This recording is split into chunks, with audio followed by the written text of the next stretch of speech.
everybody to the August 21st Board of Directors meeting down here at the Lakeside County Water and Sewer District. Thank you for coming. It's a big turnout again.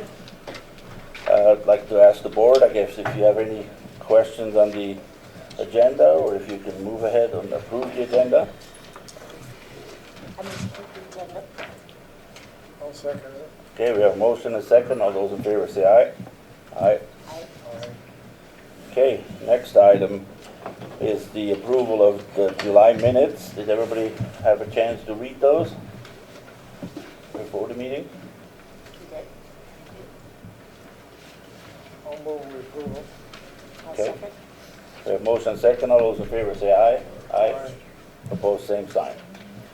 Thank you. The financial report, did everybody have a chance to review that too? Okay. I move to approve the financial report. Okay. Second. We have a motion and a second. All those in favor say aye. Aye. Motion passed. The bill approval is the last item on the first part of the agenda. Any questions on it, or? I didn't see anything unusual, so I'll make a motion to approve the bills for the month. Do we have a second? I will second that. We have a motion and a second. All those in favor say aye. Aye. Opposed, same sign.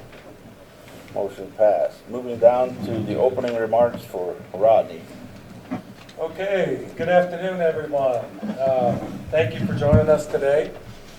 Obviously, it's a hot topic. A lot of things going on in our town right now. We get that. So we want to recognize that. Things that are within our powers and things that aren't. It's encouraging to see so many Flathead residents and ratepayers taking an interest in our wastewater project. This is not a time for public comment or questions. You'll have time for public comments on the individual items following this informational session, along with the time at the end of the meeting, things that are not on the agenda. Just some information for those of you who may not be familiar with our district holds public board meetings on the third Tuesday of every month at 2 p.m. at our district boardroom at 253 Burning Creek Road. So we're using this room right now for the last couple of board meetings because of the large agenda items and the turnout.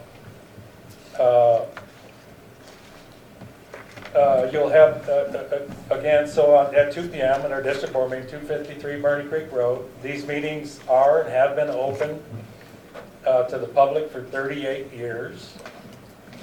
You can find the board meeting agenda with documents by Friday the week before at 3 p.m. On our website. It's also advertised in the newspaper, the agenda items and so on. Are also on our website, lcwsd.com. You can find the meeting minutes and a wealth of other project background information. So I encourage you to take a look at the website. It may answer a lot of your questions. Some of you may know that and you already do that, but there's also a project portal on that website that links to our engineers website that kind of update that portal of the project information and things that are going on. So feel free to explore those materials if you haven't caught up on our wastewater project. I'm going to give you a little background on how this whole thing started. I realize many of you are coming late to the project. You may or may have only heard information put out by other parties with a different agenda. We launched this wastewater facility plant upgrade in June of 2021. That's 4 years ago, just after 2020. And we all know the struggles that came with that. Before multiple years of inflation, before any large developers or the Flathead County approached us regarding septic. Since then, among other things, we have hosted 2 open houses, one at the Summers Fire Hall in 2024. And just a note, you know, after advertising and everything for that, having our engineers there and the DEQ there, we only had 8 ratepayers show up to that meeting. We also had another open house in this very room in May of 2025. We advertised that throughout the whole service area, mailbox flyers, hardware store, post office, library, bill inserts, website, social media, local newspapers. We had 5 ratepayers show up.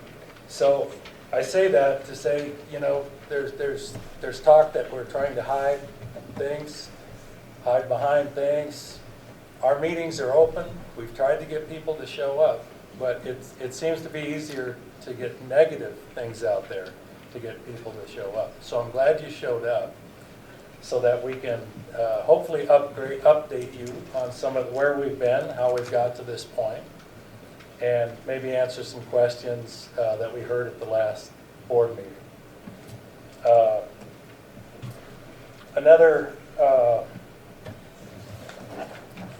Okay, so again, this portion of the meeting is not open to questions and answers or public comment. And now I'm going to give it just kind of these steps, give a GIS presentation of our current wastewater treatment process, share the project's history and our current status, address some key topics from your comments compiled at the last meeting, and introduce one of our new agenda items, our facility plan for phase 2. So I'm going to start out, this is our GIS program here that shows our, this is all of our sewer lines. The original sewer put in an 80, it was the planning for it started a lot earlier, but it was installed in 87. And this out here is Conrad Point. And so the original sewer line went all the way out to Conrad Point. Comes around the bay. One thing to point out here, later in '06, the sewer was put across the highway up into the Lakeside Club for the Lakeside Club project. And so for those of you that don't know, that has been in since 2006. The sewer up in there for a project that was going to be 800 to 1,000 homes up in this whole area, where the Discovery Land Group purchased this property up in here today. So we have been serving sewer to that area since 2007 through this sewer line that comes down here and crosses over the highway. So our sewer gets pumped through lift stations down the lake. It was put in 87 to protect the lake, get septics off the lake. They had done dye tests and things and seen the bleeding of the septics into the lake at that time. So it was an EPA grant to put that sewer in at that time, which was huge for Lakeside. This is Lakeside proper, so everything flows down into Lakeside, into a lift station. It keeps going down the highway. You've got the Cherry Hill subdivision, the Mission View subdivision is on sewer. Keeps going down past the fish hatchery, around the corner. There's also a housing development up here called Bestview Estates that was connected to the sewer in '96. And that comes down into here into a lift station that continues to get pumped out. This is where it cuts off to Summers. Right here is the Summers School. We have our final lift station right here, and then Summers, for those of you that don't know or may not know, Summers is a customer of ours. It's for sewer only.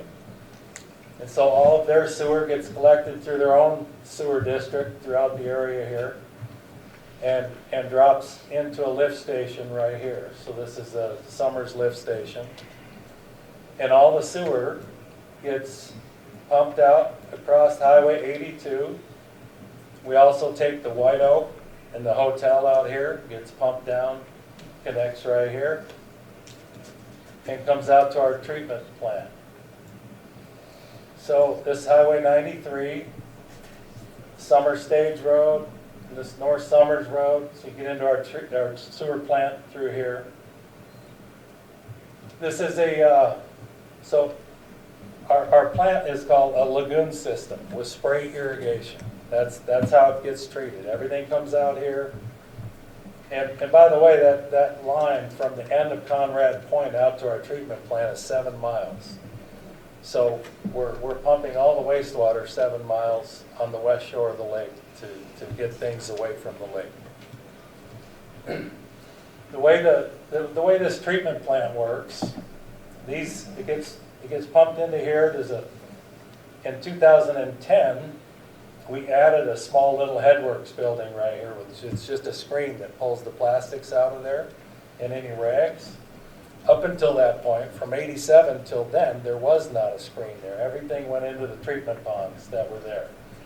And so we made a decision to try to clean that up and pull some of that stuff out and get it to the landfill so it wasn't affecting our treatment process out there. These are called treatment ponds, and that's exactly what they are. They're earthen dam ponds. So they're built up. These are 16 feet deep. And the flow comes in here, and it goes into this pond first. There's some floating aeration in there to help the activated natural bugs that are in there. Again, that's the only thing we do to this process is we add some air. There's some air that gets mixed into there to keep the bugs happy to do their normal thing that they do, which is eat things and gas off. So it goes in here, and then it naturally, as stuff gets keeps flowing in there, it flows into this pond, does the same thing. There's some aeration in there, and then it goes out into these great big holding ponds that we have here. This pond here is the original. These two ponds were original back in '87. And this pond was added in the '90s when Summers hooked up. So the Summers Water and Sewer District wanted to join us and needed to get something happening in their town. And so they paid for a lot of that pond. And at that time, we also enlarged the pond a little bit to gain some winter storage for us. So we participated in that pond project at that time. These ponds primarily, so the treatment process here is it's considered a 15-day time period that it's in there. By the time it comes in and goes out, it gets its treatment.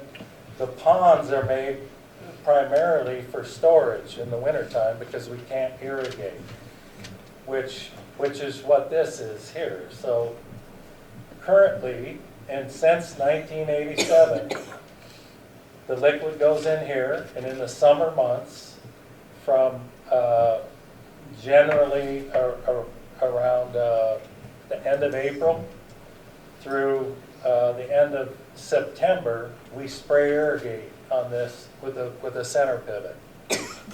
And this is an alfalfa field. We lease it out to a farmer, and he grows alfalfa, so you can't grow anything that would be for human consumption on that field. Excuse me, what is the liquid? Excuse me? You use the word liquid, what is that? That is the wastewater that is treated coming out of these ponds. And so there's a pump right here that pulls it out of these ponds. And so we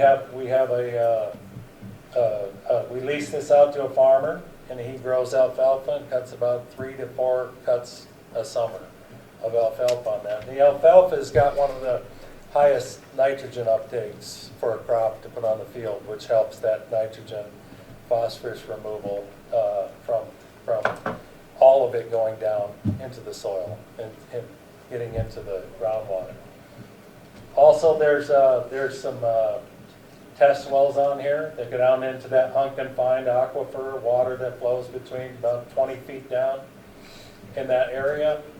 Those get tested in the spring and in the fall to make sure, see what if anything's happening in that water body down there.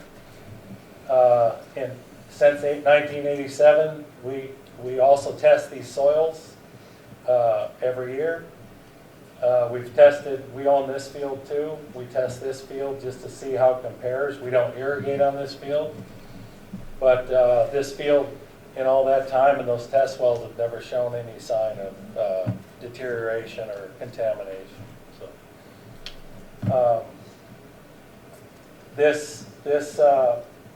as far as the issue, one of our issues is winter storage, like I said. So in the winter, we can't get rid of liquid because the irrigation freezes up. So we drain that in the fall, and we have to have enough capacity in these ponds to hold that all winter long. So that is why we started this project in 2021, because this is this part of our treatment site right here has 3 different capacity levels. So when you talk about the district's capacity for EDUs and hookups and things like that, what can we take? These treatment ponds have a capacity that are different from the holding ponds, and then our irrigation has a capacity. So all these capacities are recognized by the DEQ.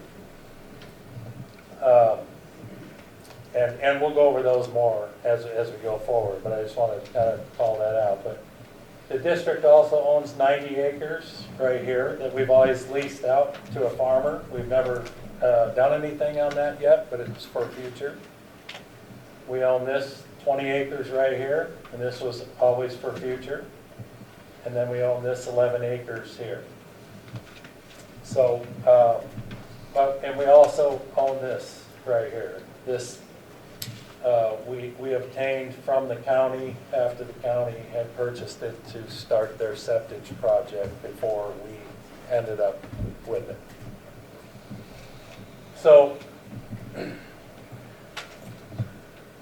the lagoon system is pretty, when you think about this was put in the 80s. There were a lot less homes out here. It's meant to be a rural system. And we were getting, seeing the light after 2020 that we need to do something with our winter storage capacity. So when we started down this road in 2021, we contacted engineers and went out for proposals to hire an engineer to look into it and see what it takes to build a pond for that winter storage. And we were going to put that pond right here. That was kind of always the plan. We got into, also at the same time, after we hired the engineers and got into this, the American Rescue Plan Act, the ARPA grant program came out, where they were giving money for water and sewer throughout all the states, actually. And so we applied for that. We quickly applied for that and ended up with a $3.5 million grant for that pond that we thought was going to be around $4.5–5 million. As we got into the planning, after we received that grant and got into the planning, we hired soil engineers and we hired to look at the soils out here as far as building a pond, and they came back after drilling their test wells and said, this is the worst place you could build a pond because the laws have changed in 2019 regarding liquefaction.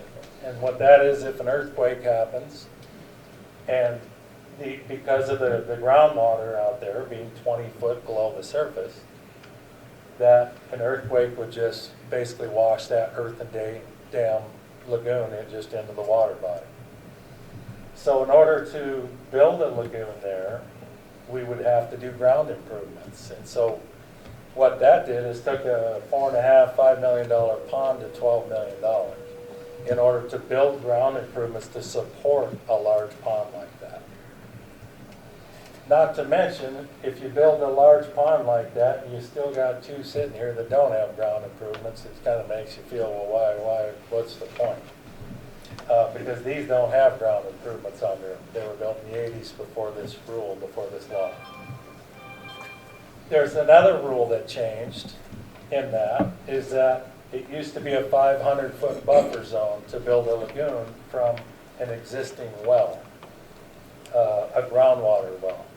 Well, since then, and again, this law changed in around 2018, 2019, and they changed that to 1,000 feet.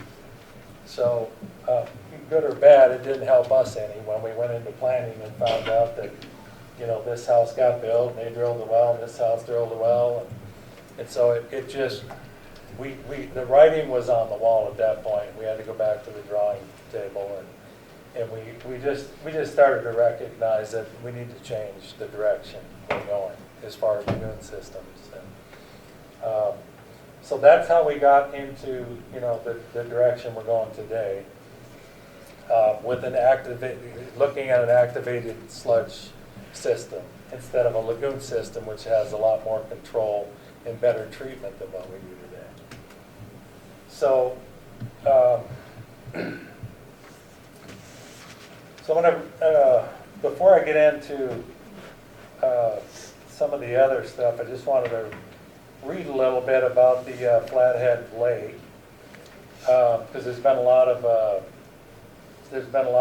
focus on the biological station, the Flathead Lake Biological Station, and what they're doing over there with an MBR plant, and how they've upgraded from an SBR plant to an MBR plant. But just currently, Jim Essler, who's the current director over there at the Flathead Lake Biological Station, is a Bierman Professor of Ecology at University of Montana. He wrote in a current article, July 24th, 2025, so last month. He said, Flathead Lake began showing signs of water quality deterioration back in the 60s and early 70s.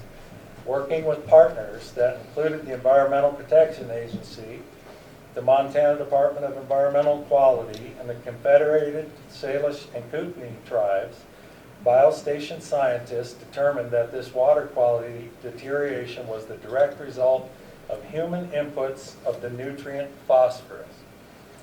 In the mid-1970s, the biostation received funding from the EPA to construct a demonstration wastewater treatment plant to prove that removal of phosphorus to low levels was possible.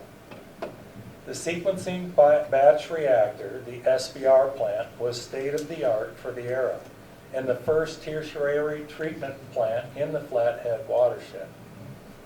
After demonstrating the plant's success, other wastewater treatment plants in the Flathead were upgraded to make them capable of modern phosphorus removal. And Flathead Lake water quality has remained outstanding ever since. Data from the biostation's long-term monitoring program shows phosphorus levels in Flathead Lake have been stable or perhaps even decreasing over the past 40-plus years. The evidence is clear that investment in innovative wastewater treatment technology, in addition to the banning of phosphorus detergents and phosphorus reduction efforts, worked.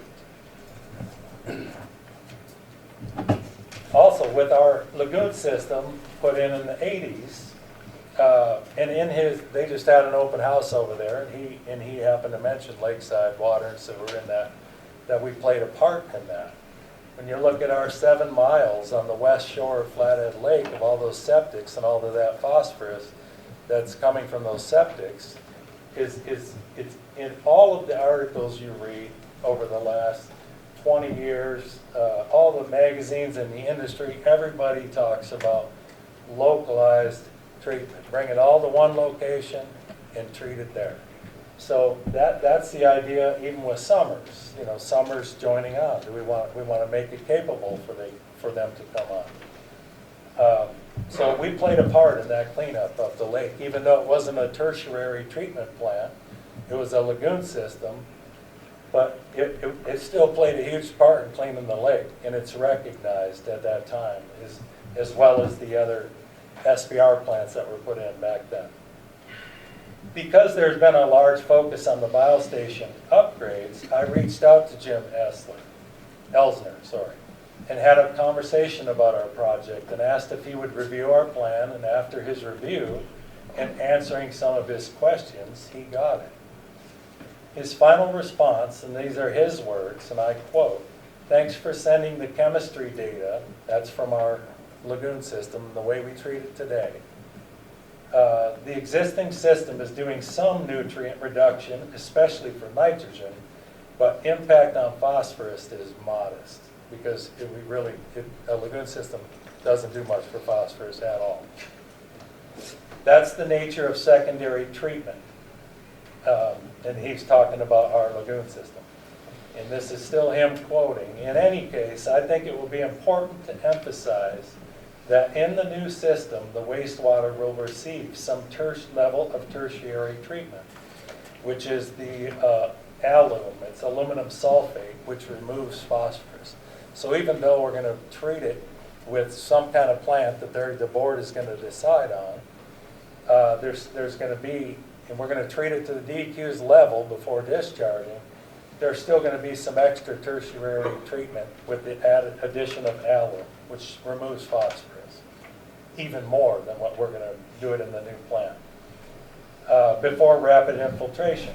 And to reiterate, again, these are his words, that even without that step, the phosphorus reduction achieved under the new system will be considerably better than what is currently in place.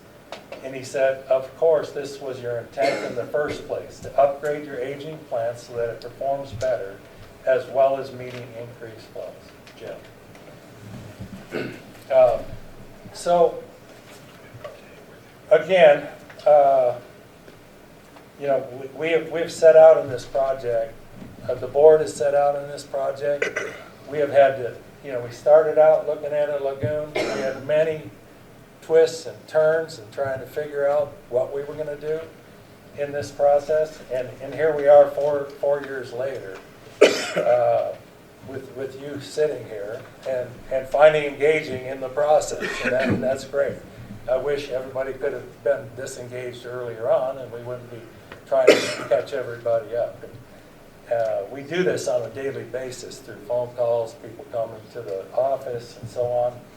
And generally, people that have an open mind and don't have an agenda, when they see this, and you see what we do today, and you see how we're going to move forward, they get it. It doesn't take a scientist to get that. So that was the goal with just talking to Jim. I had talked to Jim early on in this project, just separate, just because I met him over at a restaurant. Bumped into him by accident and talked to him about our project. He was asked to talk to a high school classroom, a science classroom, on phosphorus removal and wastewater at the high school, and then about our project.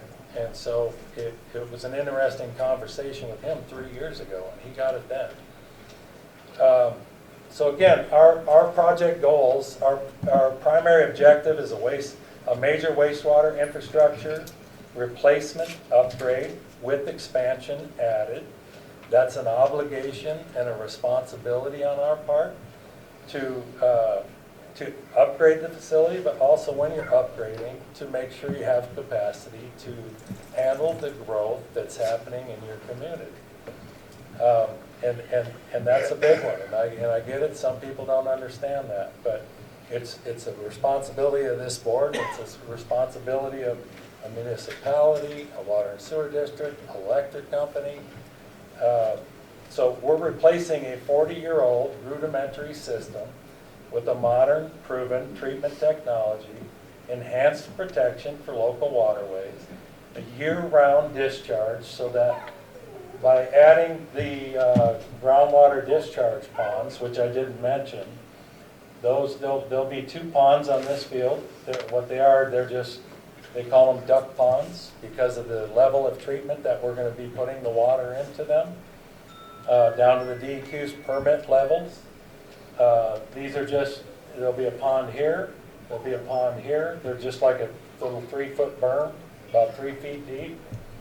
And there'll be a pond here, and these are strategically located based on the DEQ's approval of our 1.5-year-long groundwater study that we did out there. We drilled 5 test wells and hired an engineering firm to study the groundwater movement out there and how it flows under the surface. When the lake's full, when the lake's empty, what does that water do? And how fast does it move? So that's called a mixing zone. So that, how these ponds will work is there'll be an operations manual. We will still continue to irrigate, but the ponds are gonna help us discharge through the winter also, so we can get rid of liquid in the winter and not just be stuck in the summer months, because even with this type of treatment, we would still, if we didn't do the discharge ponds in the winter, we'd have to build more storage ponds.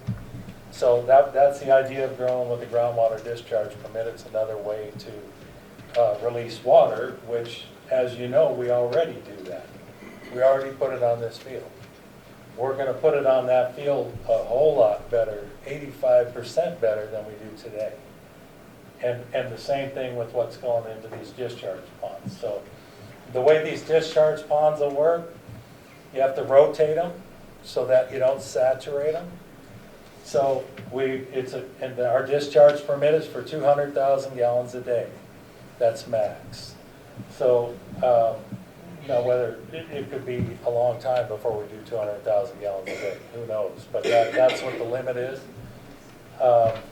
And so we have to rotate those ponds. So we put so much in this pond, and then we have to rotate to this pond and let that pond dry out. So it'll infiltrate down through that 20 feet of soil, which is going to do more treatment than what we do to it by the time it reaches that unconfined aquifer. And again, the difference for people that don't know the unconfined aquifer from the confined aquifer is the unconfined aquifer is above the bedrock. And so that's the water that flows throughout the valley, underneath the ground, and moves and goes to the lake, and it eventually goes to the river and does things like that. The confined aquifer is where you drill your drinking water wells. That's when you drill down through the bedrock and you drill down into a confined aquifer that has the drinking water. So ours is going to go into the unconfined aquifer, and it'll be a mixing zone. And it's also set up to where by the time our water reaches that water down there, and the levels that we're treating it at, before it even gets to our boundary lines, which we have testing wells through here that'll have to be tested monthly, weekly, to make sure we're meeting these limits, it has to be neutral, completely neutral in that water by the time it gets to our boundary of our property line. So it's been well studied. I know you can find scientists who are going to say that that's not the case and it's not going to happen that way and you're going to pollute the lake. All I know is we've been at this for 4 years. We've hired the best people. The DEQ put us through some rigorous extra stuff to come up with this permit because they knew it would be challenged, because they get challenged anyway. So that's where we are today as far as that part of it goes. A little bit about our phase 1 project. So the actual what are we building at this point? Phase 1 consists of which is these upgrades in phase 1, which are already being built. They started about 3 months ago. One is the lift station 10.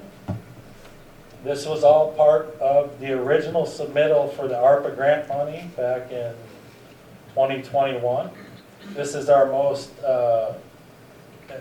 it's just, this lift station is literally on the beach, right on the water, in Peaceful Bay, and it's very susceptible to flooding. It's 40 years old. The power for it comes up here on Lakeside Boulevard, so the panel is down here. It's real tight to get generators in there and so on. We just knew it was time to upgrade this lift station, so that's included in this project. This is about $1 million, pretty close to $1 million for this project, and we're going to build that lift station up a bit so it's protected from flooding. It'll have new pumps, better for the neighbors and everybody here, a new above ground valve vault and so on, controls, but we're also going to have a generator on site at the top so when the power goes out. because it is a primary lift station that handles that whole Conrad Point area out there. So that's part of the project that you don't hear about a lot in some of the talking points. Another part of the project is the septic receiving facility, and I know none of you have heard about that yet, right? So Flathead County, back in, they were going to build their own, they had their own engineers study the valley. We were included along with Big Fork, Columbia Falls, Kalispell, and some of their earlier talking points because they received ARPA money to do something with septage. And so they wanted to do a septage receiving facility with a composting facility and so on. They were going to do that themselves, but they needed a way to get rid of the liquid. And so they needed to partner with some water and sewer district that already had a way to get rid of the liquid when they were done. So that's why they had Big Fork, Columbia Falls, and all these different utilities in their earlier conversations, and that's how we knew about it. After studying the whole thing, because the other plants and so on are dumping directly into surface water and their permit levels are completely different. At that point, we said if you can treat it down to the same residential strength that we receive today, so the way our residential fluid comes in here, the same BOD levels, the same makeup, laundry, soap, all that stuff, bring it down to that same level, then we could entertain taking your liquid. But, you'll pay us for it. They'd pay a plant investment fee, they'd pay a service fee per 1,000 gallons, and we thought, well, that's what we do. So we would be able to do that. It'd be an income stream, it would help the ratepayers, it would help us as we have to upgrade things out there. So that's how that started with us, the communication. So they were looking for land and so on. They found this piece of land right here to be close to us, and to be quite honest, that's what started the irritation, I would say, with for the most part that has escalated today, is because of where that is. There's a housing development right here, obviously. It's close to right here on Wiley Dyke. The trucks coming down this dusty gravel road and so on. So it created a stir, obviously, with the people who live right here and live right here. And so, anyway, as they were going down their road to do that, we were working with them on an agreement to take the liquid, as long as they treated it down to the level we needed. It fit. So they would have pumped it over to our headworks over here, and it would have mixed the same level of as far as nitrogen, phosphorus, those kind of things as we have today. So it wouldn't have increased anything other than just more liquid. As we got going in our project, though, we were still building a pond at that time. As we were engineering and found out that it wasn't the right thing to do, and we decided we had to build a new plant, a new wastewater plant, do something different, treat it better, which also is a smaller footprint. The county realized that for one, they're not going to be good at running a wastewater treatment plant themselves, because that's not their business, for one thing. So as they got into engineering, and then we realized we were building a plant, we're like, well, why build two plants right next to each other? If you eliminate the composting part of it, which they were realizing wasn't a good thing to do at that point, then why don't we just give you our money and you build the plant, use it to build your plant? We had our engineers do a study on that, a quick 3-week study, to just find out, is that going to be beneficial for our ratepayers? Is it going to fit with our project? The money that they're giving us, how can we apply that? Is that going to benefit our ratepayers? Is it not going to benefit our ratepayers? How does all that flow? We realized that it would. It would benefit our project considerably because, again, we're realizing we're going to have to change everything we do today. By going from a lagoon system to an activated sludge plant is a huge change in what we do today. Operationally, operational costs as far as electricity, as far as employees, hiring more employees because it has to be manned. Right now we don't man that. We visit it once a week. In the wintertime we close it up and they really don't even go there. So this will be a 24-hour plant that has to be manned during the day and then have operators on call in the evening with increased licenses. So there's a huge change in what we do today coming. So once we looked at it with Flathead County and we realized that this would be a good fit, a benefit to the district, we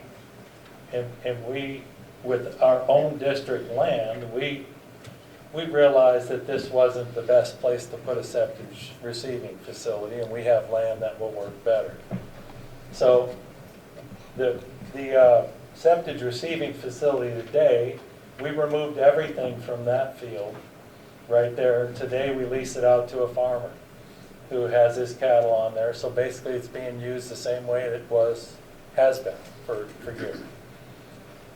We really don't have any intention for that land right now or in the future unless, if things don't work out with what we're doing today, we could do more irrigation. There's other things we can do, right? But our intention was to remove it from there, hopefully get it out of the neighborhood. Hopefully they would be happier. We, again, own this pivot field. This is an unused corner of the pivot field. It's close to Highway 93, easy on, easy out for septic haulers to pull their trucks up.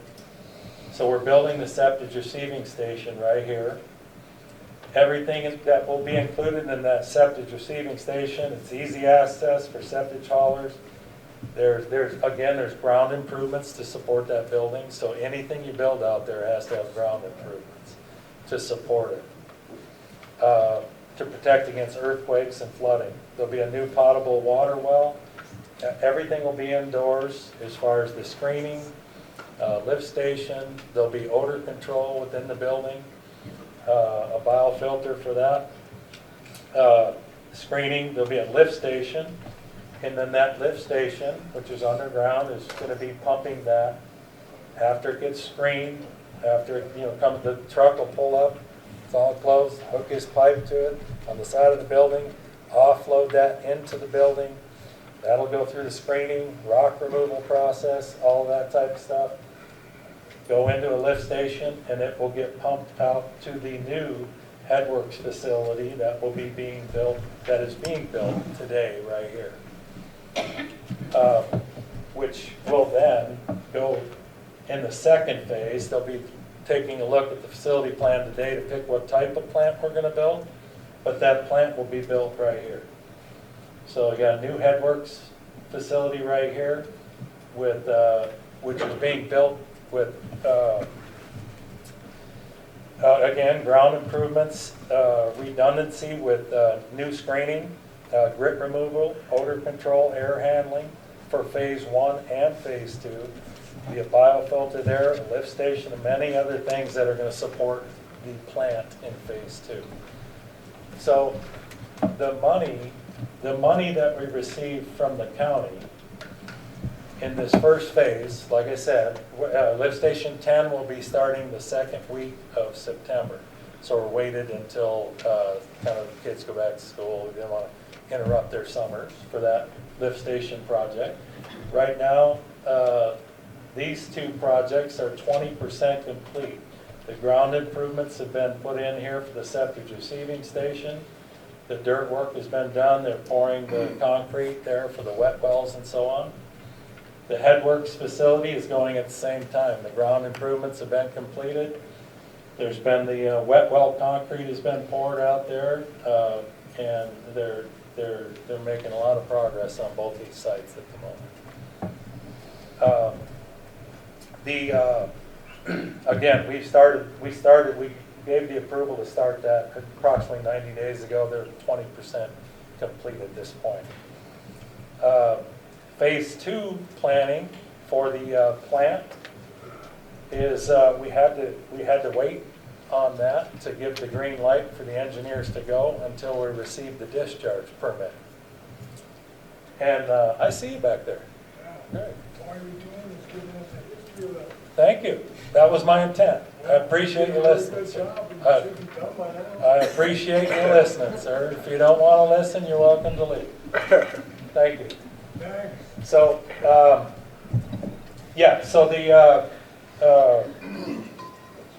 again, the planning for phase 2 could not get started, and that's why we're here today, quite a while after the fact of when we had hoped to have this thing going, is we had to wait for the groundwater discharge permit from the DEQ to be approved before we knew what levels of treatment we were going to have to treat down to. So that's why we're here today. That got delayed quite a bit because, we were making sure, the DEQ was making sure that everything fit into the package they wanted to see before doing that. Okay, so now I want to just move on a little bit to the developer approval process. Some of these things are things we've heard the last meeting, and hopefully some of it gets answered for you. Some of you may know it. We do not determine whether a developer can or cannot be. That is subject to current zoning, planning, and zoning department, the Flathead County Commissioners, along with state agencies such as the DEQ and the DNRC, Corps of Engineers, etc. For a developer to go through the planning process and zoning process, they need a will serve letter for water or sewer service from the district to even go to one of those places to start that process. That's one of the first things they do. A will serve letter, in a lot of cases, even if we write a will serve letter, if it fits our development plan, and it checks our boxes as far as serving and wastewater, a lot of times, even if we write that will serve, they don't end up going through. They go away. We have a limit on it. We have like a 1-year limit for them to get through preliminary plat. And if they don't, it goes away. But they have to have it to at least be able to go in and present the plan that they want to do. And so that's what a will serve letter is. For the district to entertain the request, it would require some sort of draft plan for the property. After reviewing the plans, if the property is within our growth map boundaries, and we have the existing capacity to serve it, or we are already building it, we would issue a will serve letter. Many times this is just for phase 1, or a separate will serve would have to be obtained for future phases.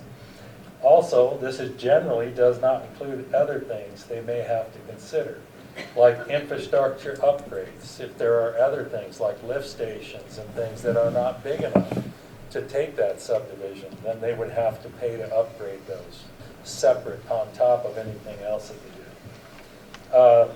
And that many times would be spelled out in a separate agreement and funded by the developer. Many times the developer never moves forward for whatever reason, and the will serve expires. The developer discovery land. You may have heard, seen in our handout, the infrastructure upgrades. That we do have an agreement with the Discovery Land Group.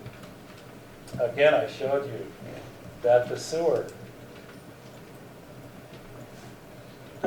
line has been up in there to, this is where the Discovery Land is going to build.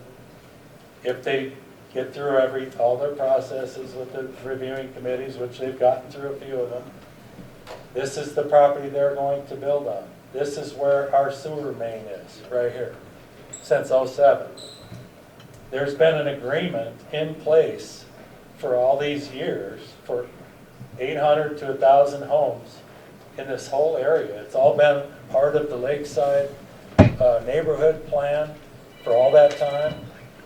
And so when these developers came to us about this, that they were going to buy that separate from here. They were gonna build less homes. Again, we already had an agreement in place. We were actually happy to get rid of this old agreement because the other developer didn't, it wasn't a good fit. We couldn't see that developer going forward anyway in the way that they developed the first part. And so after seeing these guys, we had to entertain it. So for those of you who don't know, the Discovery Land of Purchase has had it in place since '06. Okay, the original development was called Eagles Crest, and then that changed to Lakeside Club. The 2009 housing crash put all that on hold for years to come. That developer worked out a deal with the Lakeside Sewer District back then. Again, I think I already covered where the sewer line is, so on. The new owner, the developer, and this is getting into the infrastructure upgrades, the developer has agreed. So the developer for a developer to come in once they, there's system development fees that they have to pay the district to hook up to sewer facilities that other people have paid for, right? So to buy into the current system. So those are system development fees. Those are separate from this, what I'm talking about now.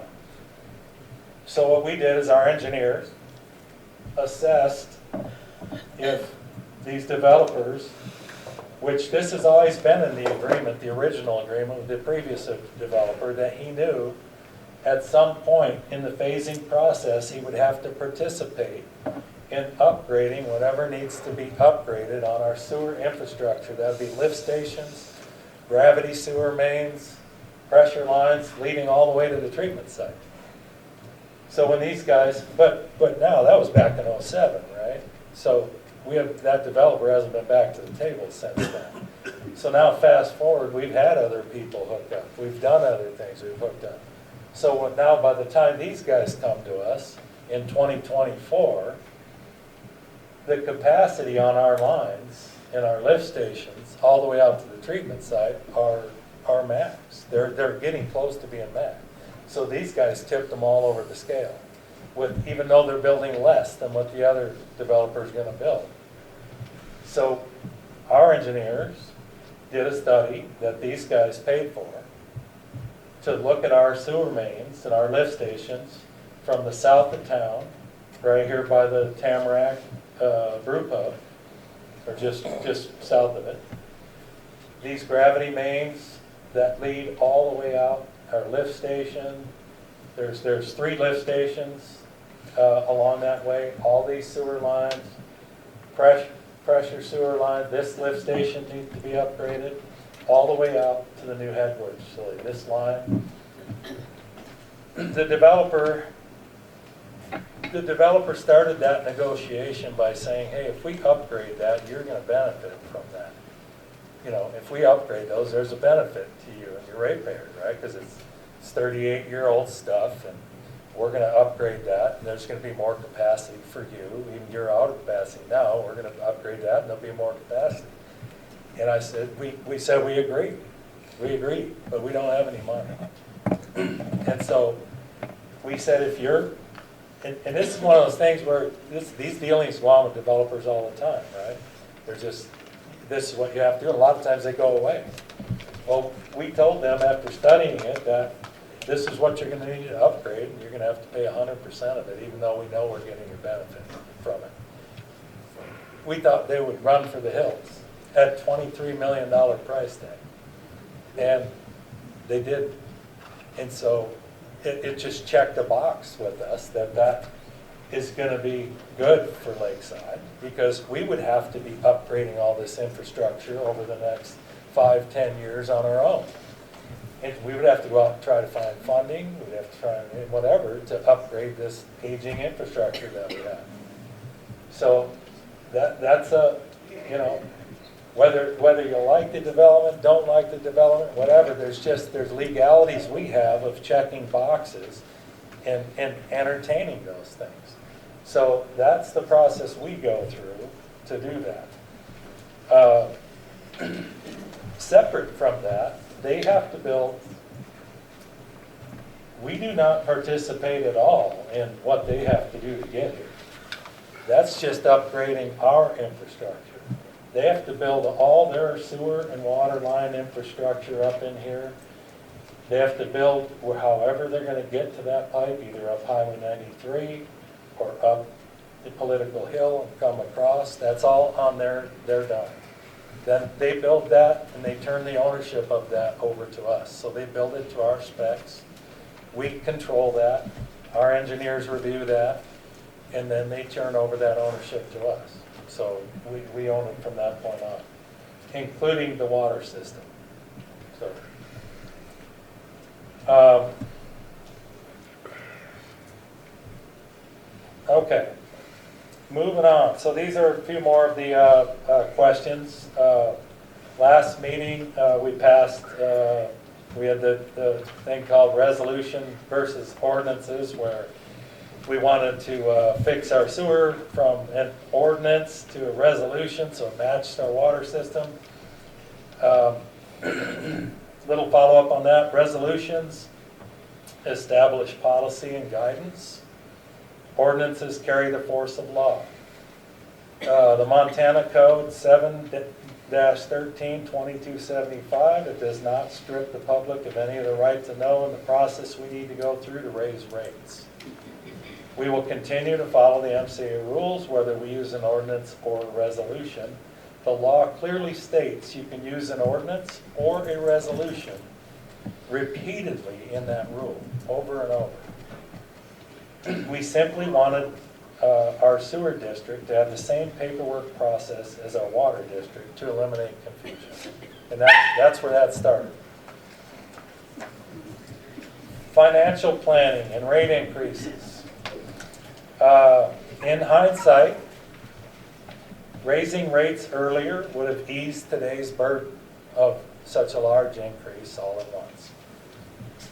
In our defense, we were operating on a growth plan of 2.5% annually before this project started, which was followed before 2020, which was normal, like the rest of Montana. That all changed in 2020 with the pandemic. The whole state was suddenly overwhelmed with growth. Our original plan, again, centered on a $4 million holding pond, which we had saved money for, by the way.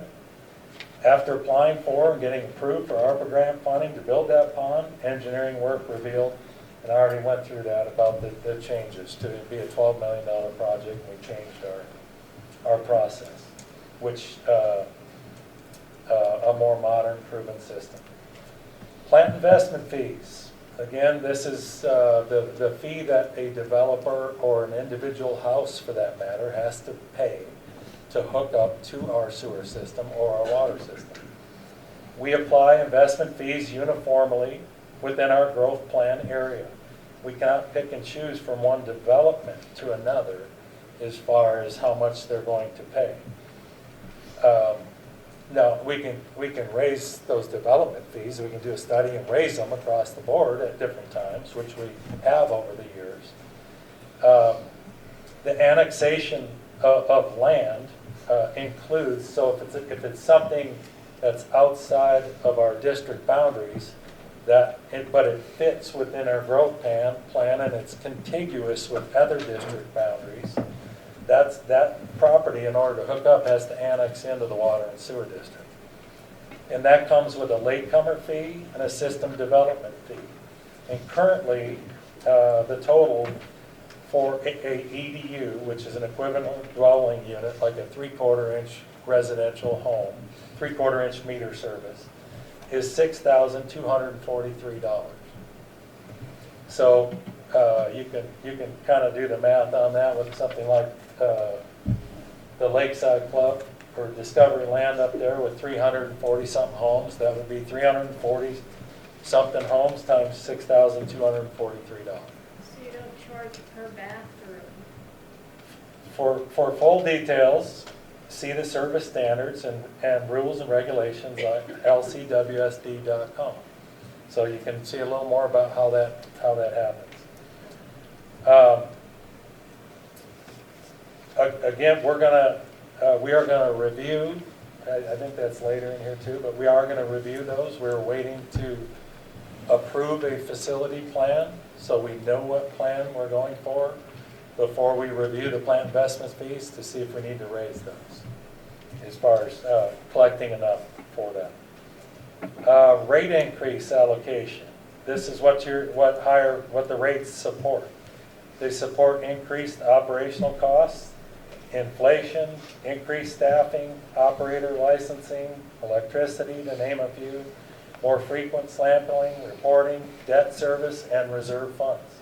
That's an obligation that's right in the MCA code that we're responsible to look at every year and to look forward for the next year. Are we collecting enough to do that?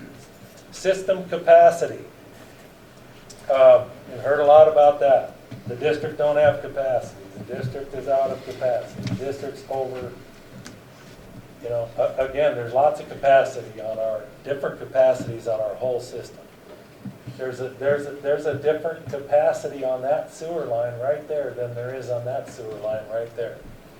Based on the pitch, even though it's the same size sewer line, 8-inch sewer line, it matters on what type of pitch that sewer line has and the flow that has. So there's sewer line capacities, there's lift station capacities, and then there's the capacities at our wastewater treatment plant. And again, I mentioned there's treatment cell capacity, holding pond capacity, and irrigation capacity. And so real quick, the DEQ issued a concurrence letter, an agreement letter, memo, that was studied with our engineers on March 28th of 2025. Based on this letter, they all agreed that our total remaining capacity at our holding ponds, which is our weakest point in our system, was 228 EDUs. So that's 220 homes still left in capacity, basically. Will serve letters since then that have been issued after that letter, which were issued for phases 1 and phase 2 of the Discovery Land project. Territory 1889, Discovery Land, Flathead Lake Club, whatever you want to call it. It's been called many things. Those will serve letters are 150 EDUs. The remaining available capacity at the holding ponds today are 78 EDUs. So we still have 78 homes that we can hook up that will still work out in those holding ponds. So we still have capacity for the, the 1-2s, the 8-home subdivision that might be right in Lakeside, whatever that is, while we're building capacity for the future. The remaining capacity available on our irrigation field, just to give you an idea of how, on this 130 acres right here is what that is.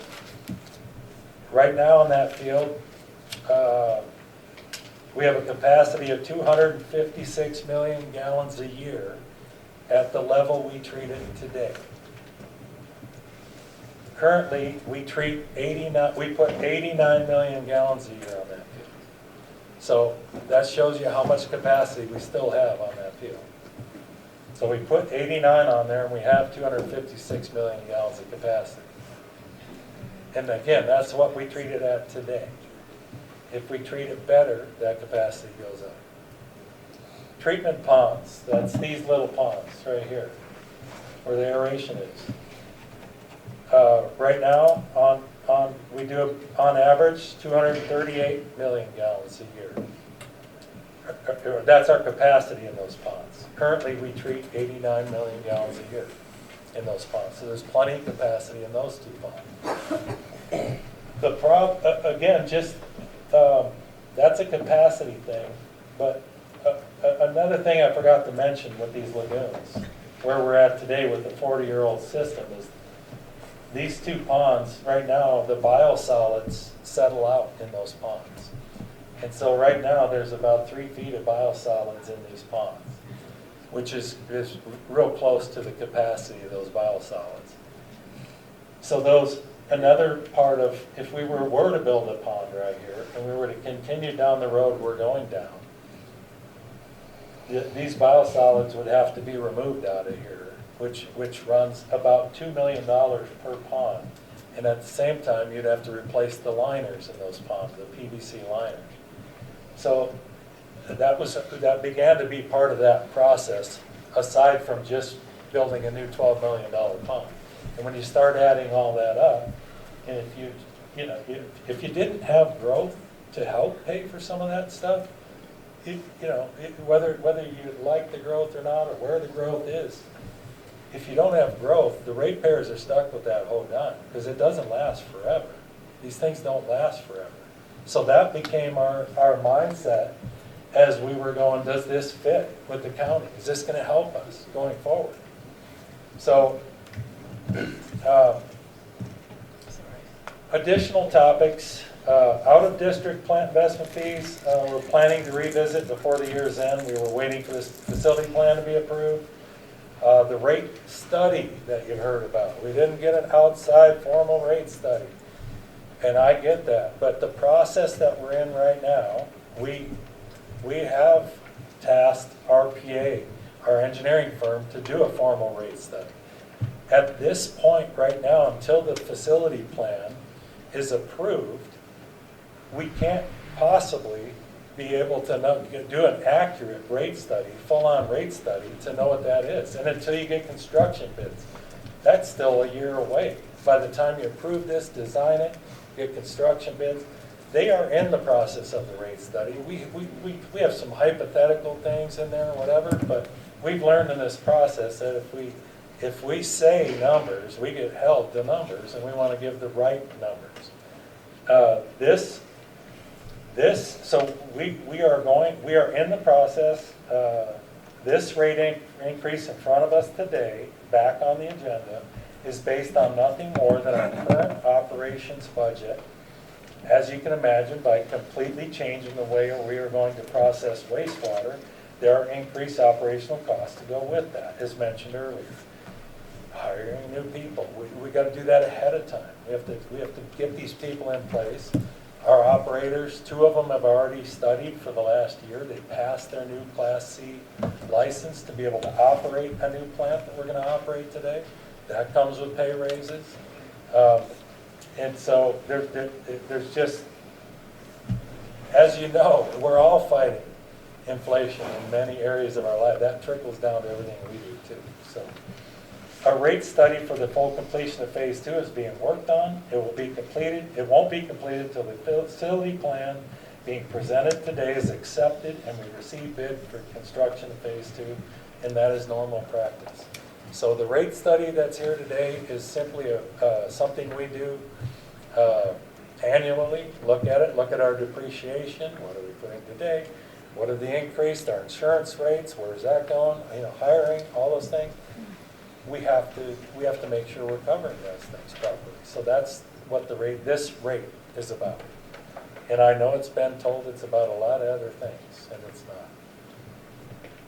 not. Septage acceptance. We've heard people say return the money. Get rid of it. Don't do it. This agreement has already been finalized. Phase 1 has been under construction for a few months. The funding we received from the different funding agencies and the future tipping fees from septic haulers will significantly benefit the ratepayers.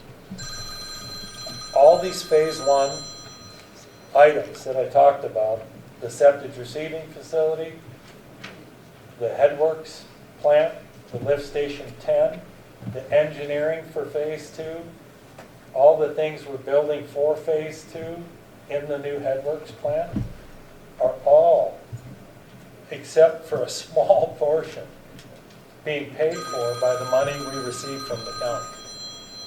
So really the money that we're talking about in the future when we talk about a rate study is going to be about the actual plant itself that we decide and build today. So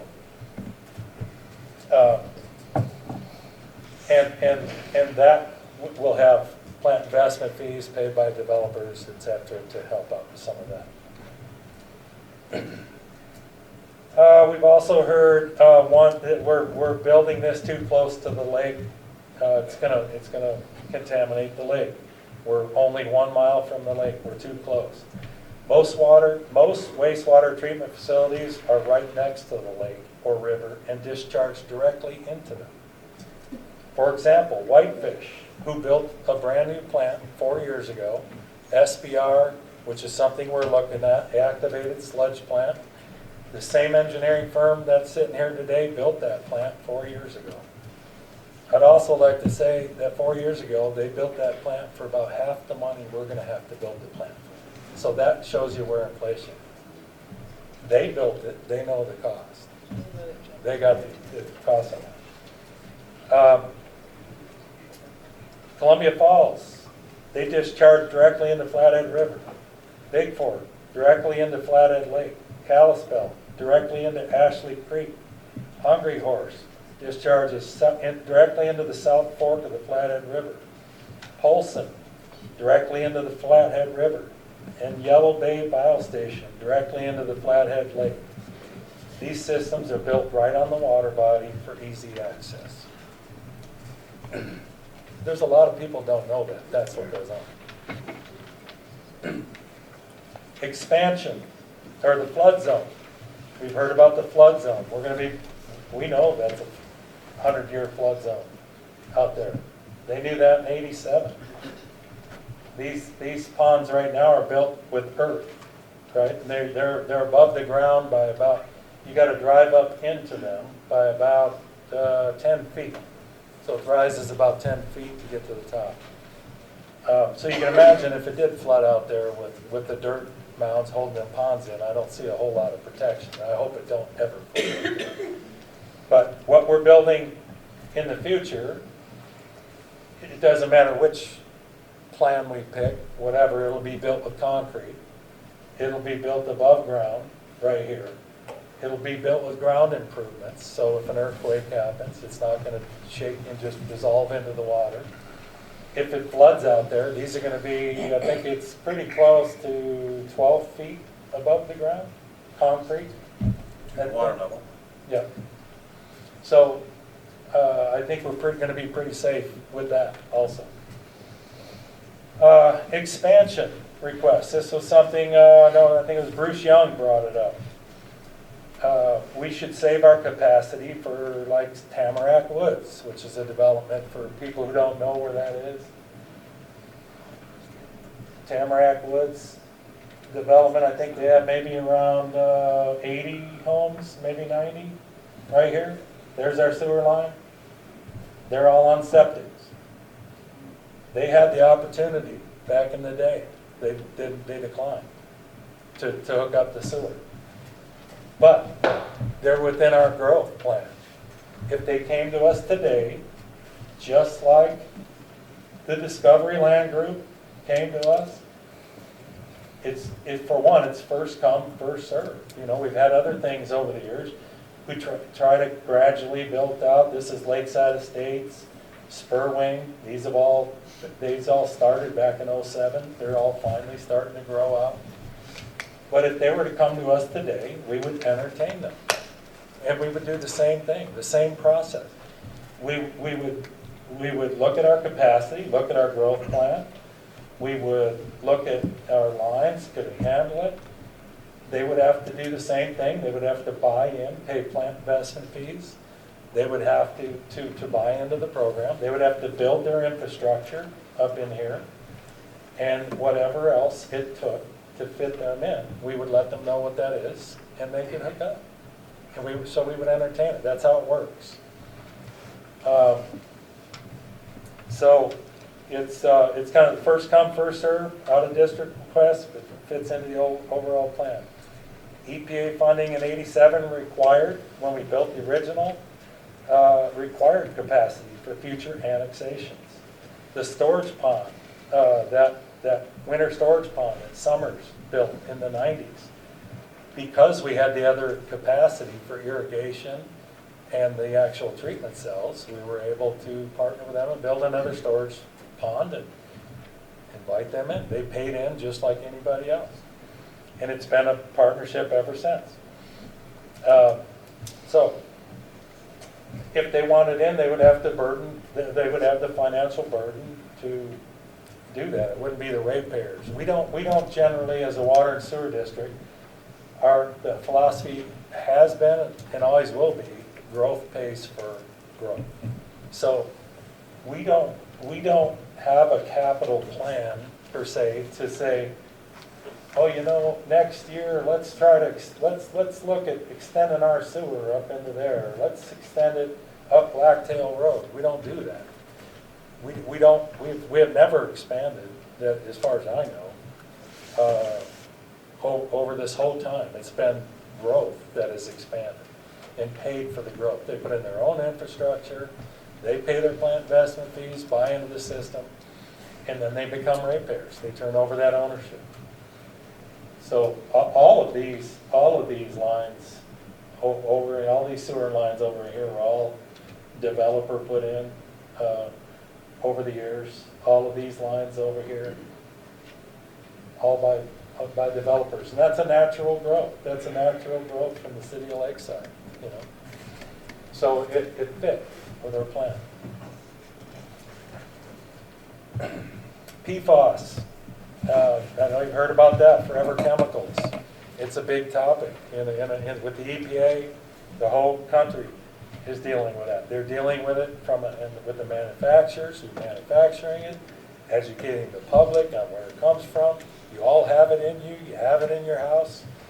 The rule makers, the EPA, DEQ, it's pending. It's ongoing as far as wastewater goes. They're doing a lot with water right now. We'll be involved in that.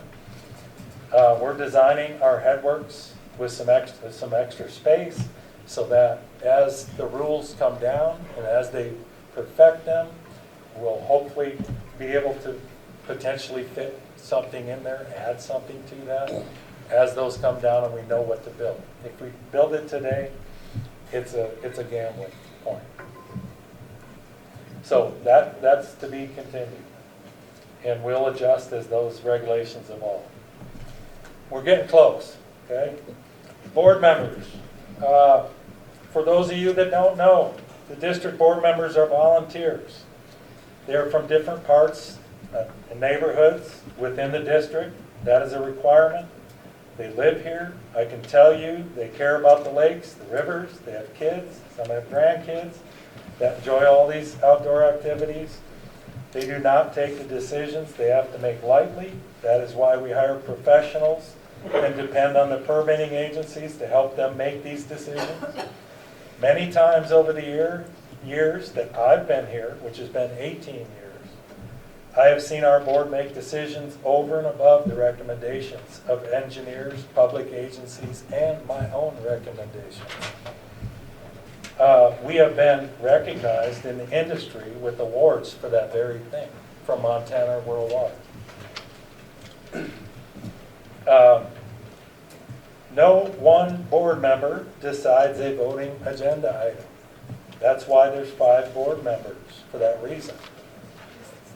There has to be a majority vote. If any board member has a conflict of interest, they are very good at recusing themselves from a vote or discussion and hold each other accountable.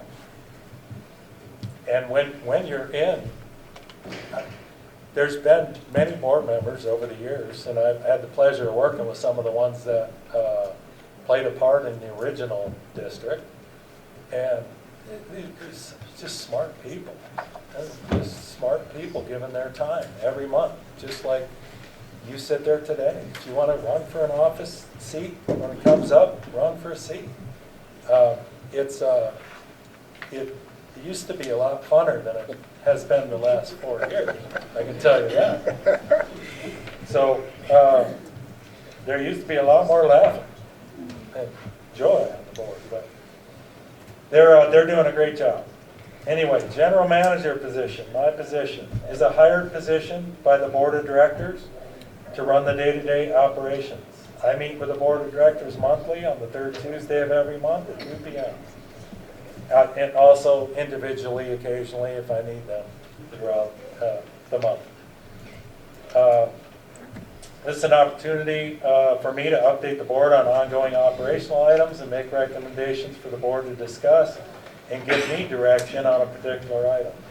I am not a developer. I don't get paid or receive gifts from developers. I live in this community. I care about this community, the lake and our neighbors. The recommendations that I make to the board come from a sincere care for the environment, our community, and the community around us, the greater Flathead, along with other legal obligations. We are constantly trying to evolve with technology, websites, GIS systems, which is what you're looking at here, social media, email, etc. It is not a requirement that we have these things. We did this on our own. We created this on our own years ago. We created a website, I don't know, maybe 10 years ago, to hopefully get more information out there, be able to educate people. Again, we're not required to do that. Let's see. And all these things come with a cost to manage them. You know, they add to the cost. And, okay, so the facility plan that you're going to hear today, which was on the agenda item. This is our facility plan. Our first new business agenda item today is being presented by our engineers, Robert Pesh and Associates, Brad and Austin, to the board, along with you for the first time today. This part of the process could not move forward until the groundwater discharge permit was issued by the DEQ April 28, 25. And again, we needed to know what those discharge limits were in order to be able to move down this road. It has been said by some that the DEQ will not play a part in approving this second phase of the building of the plant or the design of the plant. It will have to be submitted to the DEQ and the SRF program, and they will have a large part in this process to approve this. They have to know and feel comfortable that what we're going to build is built right to meet these discharge permit limits. The other thing I failed to mention is that what we do today at that treatment site, there is no permit. We do not have to answer to the DEQ on that. Every few years they come out and maybe inspect it, but we do not have to send in testing results. With this new permit levels that we have, these levels are things we have to test for daily, monthly, annually, and this permit is only good for 5 years. You have to renew it. So they're going to go back and review it. Did you meet all these things? Are you meeting these things? Is it working what you're doing today before you renew that plan?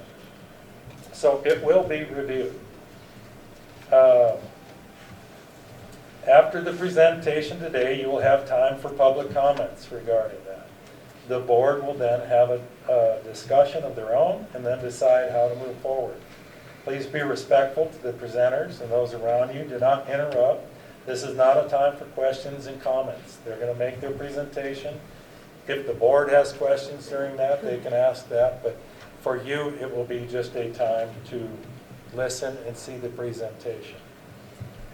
In closing, Point of order. Your agenda item has the rate increase on your agenda prior to their presentation? yeah, I said first new business item. Yeah. But We're going down the agenda, has please. the old business Mary, first. There are please. a lot of people here who came to comment on that, and you should let that go forward first, because that's how it's written on your Sorry. agenda. Mary, we're following the agenda as a. We're going to follow the agenda as it is today. So you're going to allow the rate increase public comment next? Yeah, yep, Okay, sorry, I misunderstood. yep. It's just the way it's on the agenda. Yep. I said the first new business item will be the facility plan. So I'm just kind of laying the groundwork for what they're here today for and so on. In closing, thank you for your attention. Your involvement is vital as we move forward with this project. We do take your comments and concerns seriously. Please, again, get familiar with our website, lcwsd.com, social media, Facebook and Instagram, and bill card notes for future correspondence regarding open houses and public hearings. There will be more of those coming up. Also, reach out to the district office to schedule a one-on-one appointment if you'd like to discuss any aspect of our operations in more detail. So I'd be happy to sit down. I do that all the time. So if anyone else would like to come in and sit down and ask me more questions and get more filled in on what's going on, I'll be happy to do it. And with that, turn it back over to you, boss. Thank you very much. So just a quick question. Do you guys need a break for a moment? Should we take 5 minutes or should we just keep going? Keep going. Okay. All right. Well, we'll keep moving. If you guys need to go to the restroom, I guess you're always welcome to. Thank you. But please be quiet if you could so we can all hear each other properly. So moving down to old business. Just a quick introduction, I guess. Ronnie introduced himself. We also have here Duncan Scott, our attorney. Mark Leckie, I'm the president right now. Jim Heim, a board member, been forever and manager before. Kathy Martin, and our board secretary, Rebecca Good. And then obviously our two engineers are here right now for this meeting today. The first item on our, or the only item on the old business is Resolution 25-6, which is the resolution to increase rates for users of the sewer system. We have obviously talked about it the last month in a big open hearing. We have a lot of public comments. So we're going to do, what I think we should do is hopefully the people that have not spoken yet, that are here new, that would like to take a couple minutes to make that presentation so we don't hear the same ones again from last board meeting. But we're going to open that up for a public hearing, hopefully for 15, 20 minutes. Just comment, not hearing. Yeah, good. Just comment basically on it for 15 minutes, 15, 20 minutes, and then we'd like to move on to the other items that we still have on the agenda. So if you have anything to say, please step up to the podium. We'll have a time here that we want to manage, hopefully, and if I raise my hand, or I don't know if you have a buzzer, How much time? 2 minutes. Let's go for 2 minutes right now since we have, looks like quite a few people. If we need more, we can go ahead. Mr. Thank you. President, members of the board, Also, could you please state please. your name and address for us, please? I will. When you come up. Mr. President, members of the board, Mr. Manager, my name is Steve Martinez. I want to thank you for your wise management of the wastewater system. I'm sure it's no easy feat. I want to clear the air here and say that I think we all have the same agenda, Mr. Olson, and that is taking care of the lake, and of course all of us here, doing our jobs the best we can in this valley to help and work for our communities. So I don't think we have different agendas. We just got some different information from you, Mr. Olson. Your environmental impact statement says that phase 1 does not require existing ratepayers to have a rate increase. You just said that rate increases were necessary based on current services. So I think we have a question about rates because we have not been adequately given the data to evaluate for ourselves as to why these rates are going up so much. So that's all I really want to say about that. I'd ask you please not to approve those rate increases until the ratepayers feel like they have that and have a clear understanding of that. Thank you. Would you have your property address, please, where you live, where you reside? I live in Kalispell. I'm not a ratepayer. Thank you. Margaret Davis, I'm a ratepayer in Lakeside. I call the attention of the board and the audience to the fact that Summers is also proposing a rate increase in keeping with the interlocal agreement. The proposed Lakeside Water Sewer District base rate would become $78.62, and the Summers rate with the additional $30 would be $64.65. A $14 a month difference between the two things that are using the same plant.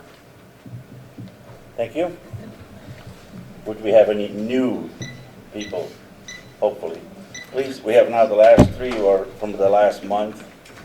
Guys, there's got to be new members here that would like to speak. We don't want to hear the same ones over and over again. That's fine. My name's Bruce Young. I live at 274 Stoner Creek Road. I'm confused. This board has said they're very interested in protecting Flathead Lake, and yet there was a public meeting here where several board members were handing out pamphlets, but you didn't, and you were all invited to come and hear the science from Dr. Hey, Howard, Bruce, who's a river ecologist. this is about this subject only. And Bruce, none of you it's showed Bruce, up.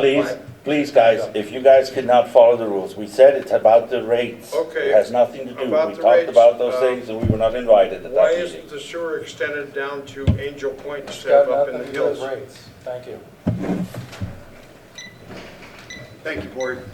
I do say that, again, you're doing a great job, and I understand what's been going on. Jeff Martin, 355 Adams Street, happened to be a retired senior executive. Carollo Engineers, the largest water wastewater engineering firm in the world. I happen to actually be helping. But I only have a couple of questions in regards to rates. One is, Rodney, we know with the growth plan up till 2020, we were dealing with a certain percentage. Going forward, have we got like an algorithm going forward that we think we're going to base future rate increases on based on where we are now? Or are we looking at a median average in between? Don't need an answer today. I'm just trying to figure where do we go from here as far as going forward with. I know we need the rate increase. Needs it. Yeah. And for those that are skeptical, we built water wastewater plants all over the world. I've been doing it for 38 years. You need this. The district needs this. The chemistry is there. The technology is there. And I will tell you, to get to a mechanical plant is not an easy thing to do. And from them going from where they are today to where you need to be, needs to happen sooner than later. So if you disagree with all this and the science, I would say provide science that refutes what they have. We You have. have, Yes, but we have. but I Please, run guys, it. please address the board. Let's keep, please. I've run the science by. It's some of about those rates. It's experts about with rates. Right now, So- it's about rates. Right. Yeah. So the only other thing I wanted to ask is, if we're going to look at PIFs to fund all this, we have big developments that actually expedite the rate increases. Again, do we have a formula for how we might deal with things that expedite the rate increases faster than our normal growth? And that all came from the fact that when Yellowstone and Sugar Branch were built by Discovery, those counties saw a 4.7% faster rate increase Thank in you. the We 10 have the years 2 minutes. versus the others. 2 minutes are each. Thank you. Next up, please.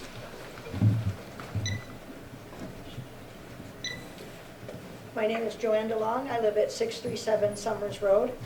Last week, I received a notice from the Summers Water and Sewer District announcing rate increases.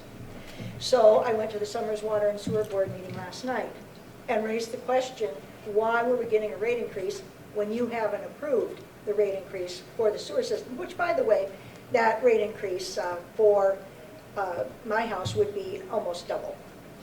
I was told that Summers Water and Sewer got a notice, a 90-day notice from your board announcing these new increased rates. And I have the question then, why would you send out a notice of increased rates before you've even approved them? It sounds like you had made up your mind 90 days ago, because that's when my water district got the notice. Thank you. Thank you.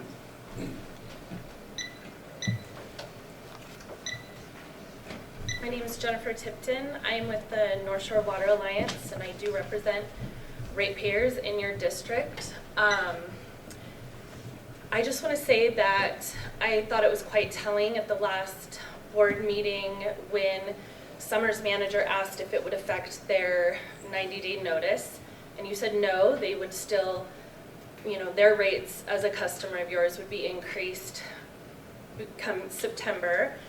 And at the meeting you had spoke about bad optics. I feel like you didn't want to vote on raising the rates in front of so many people that were opposed to it.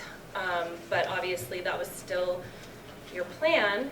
But I would ask you to hold off on any rate increases for all of your customers, including Summers, until, I know you said the rate study, you can't really do an accurate one until you know what the facility plan is going to be, but we haven't seen an audit since 2021, so I feel you need to release those audits, at least the 2022-2023 audit, and a capital improvement plan, because I find it,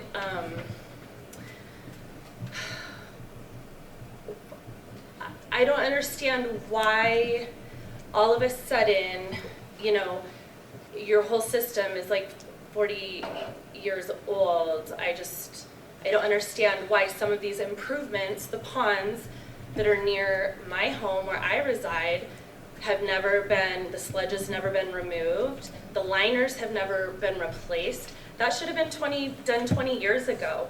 And, your district is growing. You are receiving plant investment fees. Where is that money going? Why is the infrastructure all of a sudden needing all of these upgrades all at once?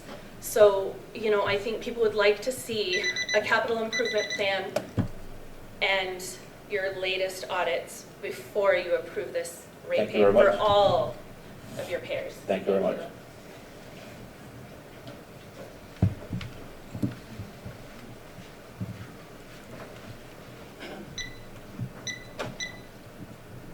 Mary Flowers, Citizens for a Better Flathead.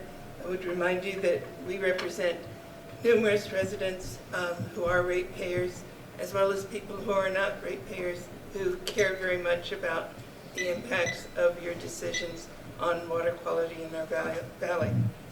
I want to speak to the rate study and the fact that your last flyer said that the rate study is underway. The rate study for full completion of phase 2 is currently in progress. However, it cannot be finalized until the facility plan is approved, construction bids for phase 2 are received. This is standard practice.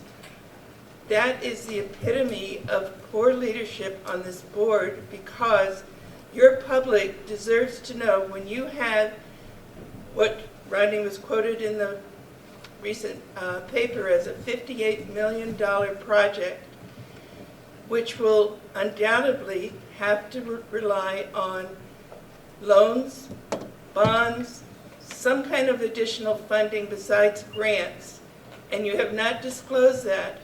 You say you don't have to have a capital improvement plan. You do have to have a capital improvement plan. And the fact that you are proposing a budget that reveals nothing of these added costs means that you are binding the public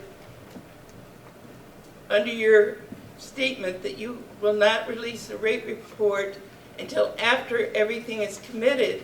You are committing these ratepayers and giving them no voice to what their rates will be increased on. Any responsible group, and I'm sure the fellow that spoke earlier would say, you ought to have some estimates for this public on what will be required in terms of additional rate increases, bonds, debt service, loans, all of that. And so we think that's unacceptable. And we would strongly encourage you to table this again until you can provide the capital improvement plan, the budget capital improvement plan for this $58 million, and for the maintenance cost as well. Thank you. Thank you. And I am going to turn in a written comment as well. Rebecca, that would be great.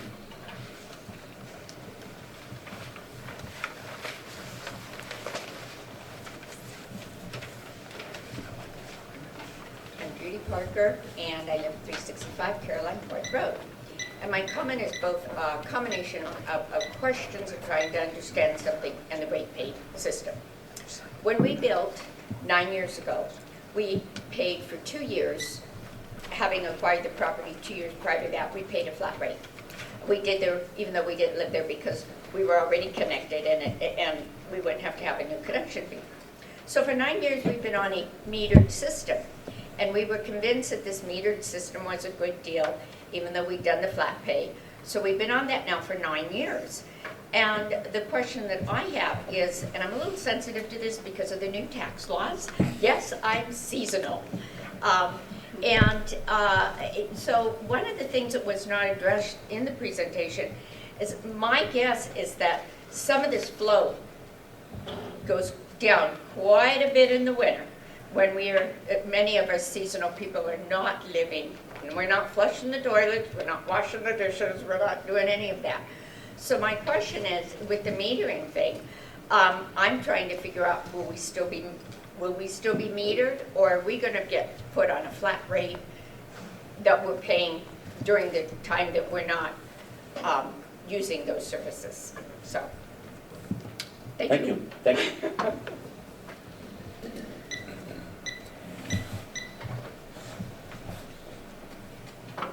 Cameron Dexter. I work with Citizens for Butterfly. I live in Kalispell. I'm not a ratepayer. I just have a few questions, which I know you won't answer right now, but I hope you jot them down. Cooper Farms has reserve capacity of 800 units, yet that's not all developed yet. I'd like to know how those ghost ratepayers are contributing their share. How is the Flathead Lake Club going to contribute their share to this wastewater system? I also want to reiterate that what Mary said, that there's no capital improvement plan, and I know you guys say you don't need one, but if you look at DEQ Circular 2, which Rodney has said to me is the DEQ Bible, it's for public sewage systems. It clearly says in Appendix E that you need a capital improvement plan. It does, Rodney.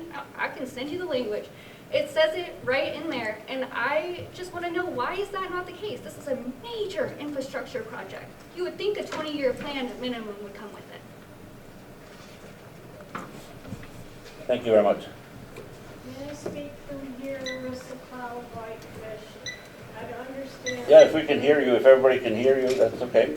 I don't understand the plan that more new growth pays for the historical past. That does not sound like a plan at all to me. When does the new growth end? And when it ends, who's going to pay for the historical past after that? That doesn't sound like a plan, but thank you for giving us your info. Thank you. What's your name? Rissa Cloud, And where do you reside? Whitefish. Okay, thank you. Thank you.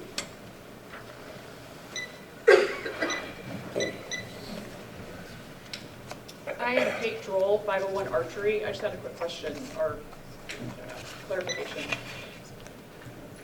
So you mentioned during your presentation that the rate increases are toward new operational expenses because we're going to change the way that we're processing septic and wastewater. I think that's great. But what is day one of that going to be? If we're here today to talk about phase 2 and those decisions are not yet made, and then we're going to need it to be engineered, and then we're going to need construction, so it could be years. So I don't understand how the rate increases today are operational versus actually towards expansion. But thank you for all your time. Thank you. Thank you for your presentation. Thank you. Okay.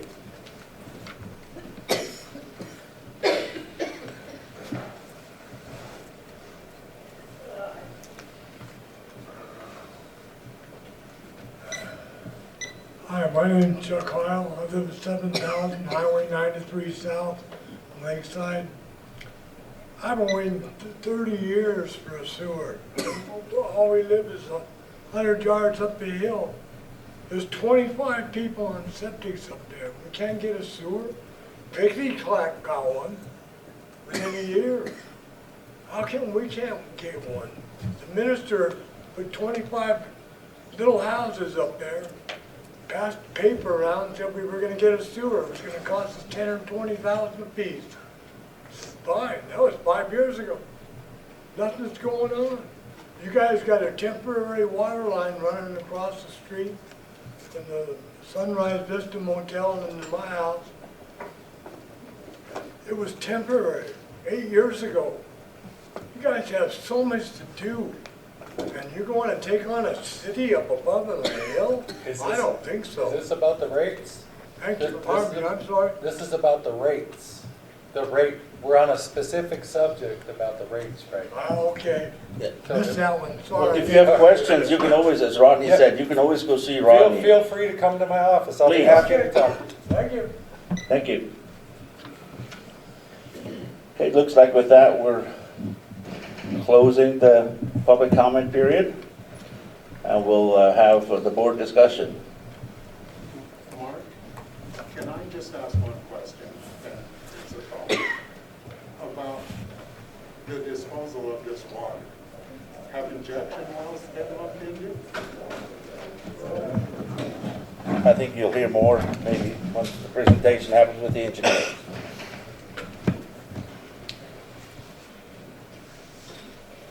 Well, what's the board's decision, or what, you guys have any other information or questions or additional information to provide, or? I think all the information has been provided very concisely, and I wish it had been provided maybe last month, but I'm glad to see it now. I feel compelled at this point to ask for a motion to pass. We can't hear you. Oh, sorry, I apologize. Can you hear me now? Hold it really close to you. Oh. Okay, I feel compelled at this point to make a motion. Just talk like this. Okay. Or stand up. Here we go. Closer. There you go. I would like to make a motion at this point to pass Resolution 25.6 for the rate increase for the sewer system users of our system. I think it's necessary. I think it's better now than sooner than later. And I present that motion. Do I have anyone second it? I'll second that motion, and I'd like to take a minute to say why I would approve this rate increase. I believe it's been thoroughly discussed properly with the board and the public in a hearing. And anybody that's done budgets knows. You always look at your actuals, then you look and see if there's anything that's changed, and you go forward. So we have a budget. We talk about it every week. Every time we have a meeting, every month, I should say. But one thing that people hit me most personally with was, why do the existing users have to pay for expansion? And so I guess I like to use a real simple analogy. If you bought a house and a car on the same day, you'd probably get a 5 to 7 year contract for your car, and you'd probably get a 30-year on your house. And of course you would pay your monthly payments on your car and your house for the length of those contracts. And of course you're going to spend more money on both those items. You're going to spend more on a car for oil changes and tires and any broken windows if you have any accidents. And on your house, you know, in the 30-year contract, you'll probably put a new roof on at least once, probably do siding, maybe replace some windows. And so the existing users, just to keep what you've got, keep your car running, keep it in good shape, keep your house in good shape, you're going to pay your existing mortgage. And so that's where the sewer districts are. If you look around the country, all over the United States, wastewater rates are going up because of expansion, because of population growth. And what I try to use that analogy, say, of course you're going to spend more than what you were already paying. And in our case, in Lakeside, the conveyance line and the collection lines were paid for by the EPA 75%. So the public had to finance the rest, and I don't remember what that dollar amount is. I wasn't here then. I didn't come on the scene until 1990, so when this was installed in 1987, the planning went prior to that. It was to determine what the rate was going to be. But, so I like my simple analogy. Of course, whatever you paid for, you're going to keep paying for it, but you're going to pay more just to keep it up to standards, so you still get to use the wastewater system, or you still get to keep your house or keep your car, but you will spend more. So the existing users does get stuck with it. And where I got introduced to that subject in this industry was when Doug Rothley was the mayor of Kalispell, and he was conducting, they were going through a multi-million-dollar expansion on the wastewater treatment plant in Kalispell. And because I knew Doug from my high school days in Kalispell, I would watch those programs, and I knew our wastewater treatment center was undersized for the growth we see today. And so I listened to Doug complain about his folks that lived in that house since the 1930s, and they raised him and all of his siblings. His parents were using less water and generating less wastewater than they ever did when the family was there. And they were had been asked numerous times over the years to expand the wastewater treatment plant in Kalispell as an existing user. And so Doug was arguing as mayor of the city, why does these folks have to pay more for growth? Well, I just use an analogy about the growth. If you bought a house and a car at the same time, of course you're going to pay more in the future on those items just to keep them up. Because you want your car kept up, you want your house kept up, and so the existing users do pay more. So that's where we are. And I happen to own a rental in Evergreen. And for the last 10 or 12 years, I paid $60 a month for both water and sewer. And the last month's bill was their change in their rate. It was $104, so I went from $60 to $104. So wastewater rates are going up because of population growth all over the state, in particular western Montana and Flathead County in particular. So I second the motion to go for this rate change. And I believe the budget that's built has looked at the actuals in its base, and there was a public hearing on this already. So we listened to the comments, and we believe we've taken all the right steps to have a public hearing and increase the rates to match the actual costs of the operation. So I second the motion. Thank you. I guess I'd only like to mention again what Rodney earlier mentioned. The mistake that we may have made over the years is that we waited too long to raise the rates. We were surprised certainly with the cost increases, with the ballooning of the cost over the years, especially in the recent years after we met with the RPA and our engineer going through it. And one other item I guess I always mention when people question me about why is it going up so much is that, well, what did you pay when you bought a cell phone the first time, and what do you pay now for a cell phone? Cost has gone up. I mean, everything has gone up, I believe, certainly in my life. And even though my family doesn't live at home anymore, but I seem like I still pay more in my house also than I paid when my family at home. So anyhow, at this point, I can call we have a motion and a second. Any more discussions? Otherwise, all those in favor say aye. Aye. All those opposed, same sign. Okay, with that, the motion is carried. Moving down to new business now, and we're going to have the facility plan presentation from our engineers.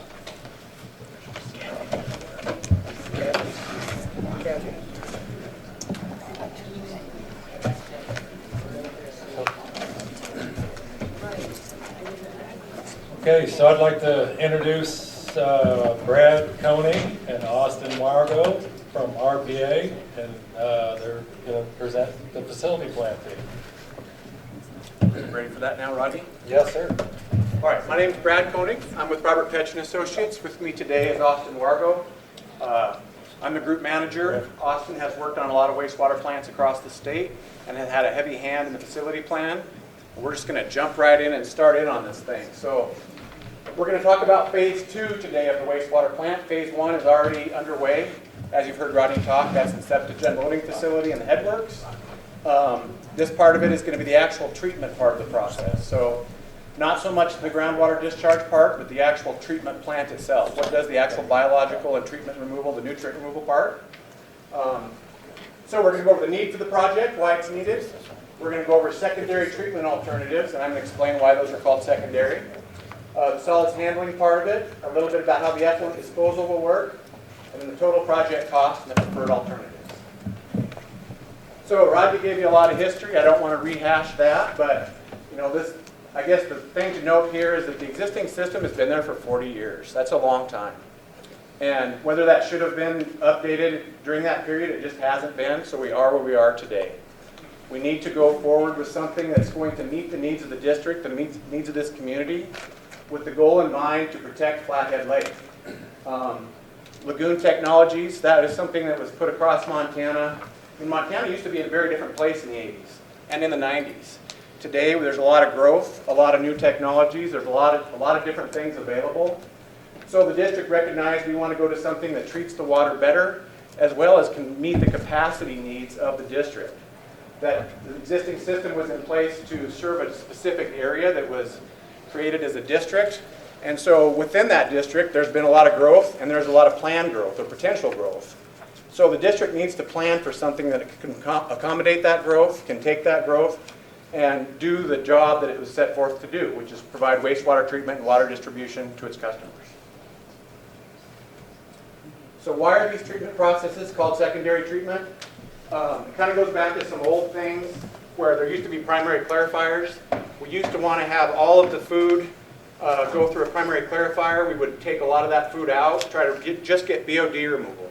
That was really how a lot of primary treatment systems used to work, is with just settling it out, taking it to a digester. It had the flame on top, would burn off the gas. The rest of it would go through. You could make a little smaller treatment basins. Today, we want to get nutrients out of the water. So we want all of that food, all the carbon, all the different things into the wastewater treatment plant. So today we've taken away that primary treatment, but they're still called secondary treatment processes in a lot of places. Also, there is some primary treatment with grit removal, screenings removal, which is part of the headworks that's currently underway. So we looked at several things. All these processes that we looked at, we compared at 900,000 gallons a day. Why 900,000 gallons a day? Because that is the 20-year growth plan that the district kind of came up with for what could be developed within the district over the next 20 years. We looked at all the land available, what's likely to get developed, what could be developed, kind of made some guesses. A lot of that's some crystal balling, a lot of work, just to kind of estimate what that might be, but it came up to be about 900,000 gallons per day. So that's the basis on which we compared all of the alternatives in the facility plan. Let's see here. We also used 53,250 gallons per day of septage, and that kind of comes from the study that the county had done as far as what the summertime 20-year average might be. We have an agreement with the county to treat that septage, so we wanted to use the max number that they provided us for septage, and we felt like we needed to account for that to fulfill the district's obligation there. So we also use these numbers here, which is 10 milligrams per liter of BOD. That's kind of a biological oxygen demand, biochemical oxygen demand. That is kind of a measure of the strength of the wastewater. So it comes into the plant like regular sewage. Municipal sewage is about 200 milligrams per liter of BOD. The effluent would be about 10 milligrams per liter of BOD. 10 milligrams per liter of TSS, 8 milligrams per liter of total nitrogen, and 1.2 milligrams per liter of total phosphorus.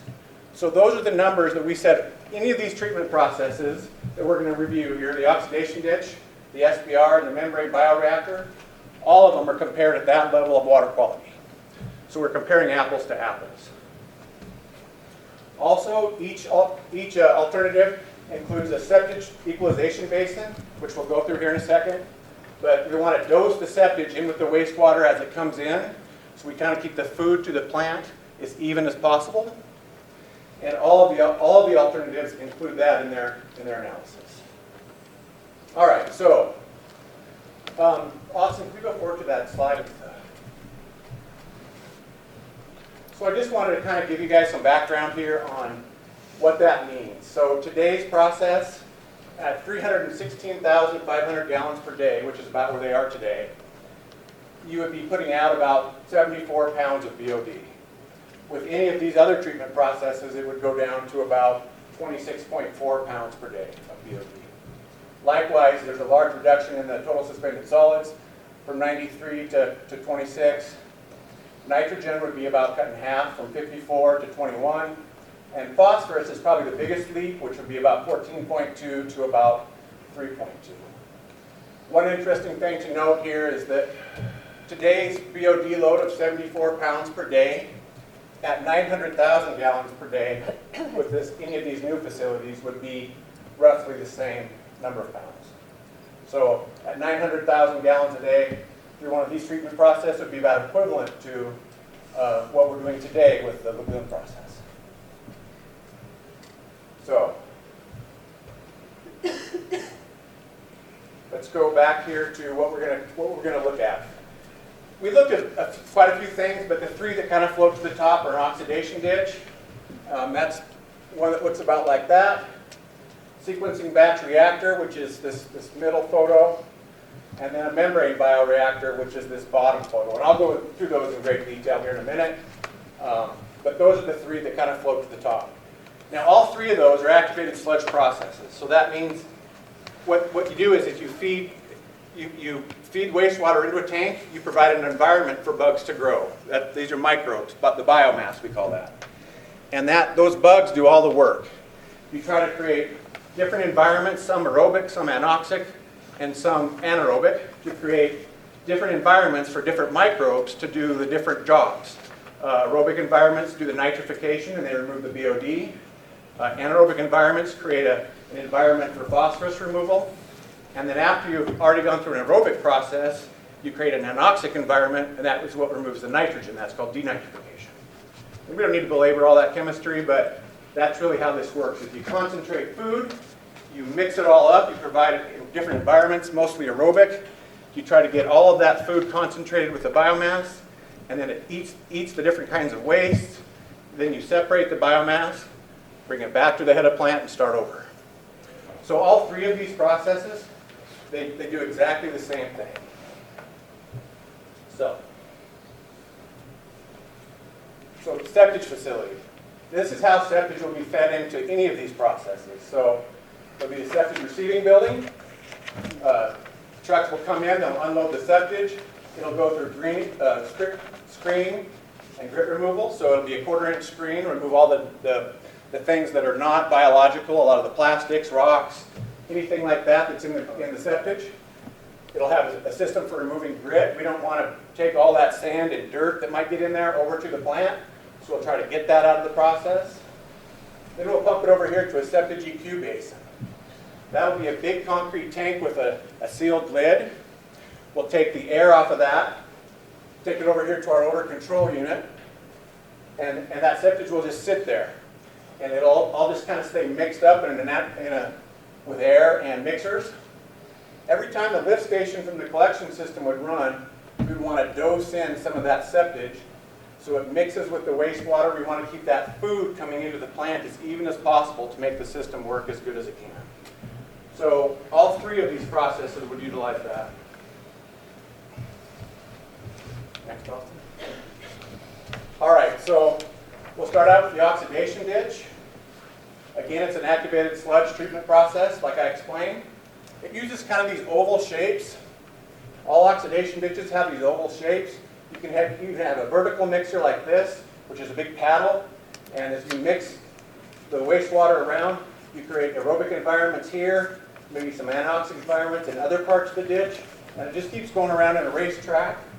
Kind of this way it uses horizontal mixers. It just keeps mixing and mixing. You pour a gallon in, another gallon goes out.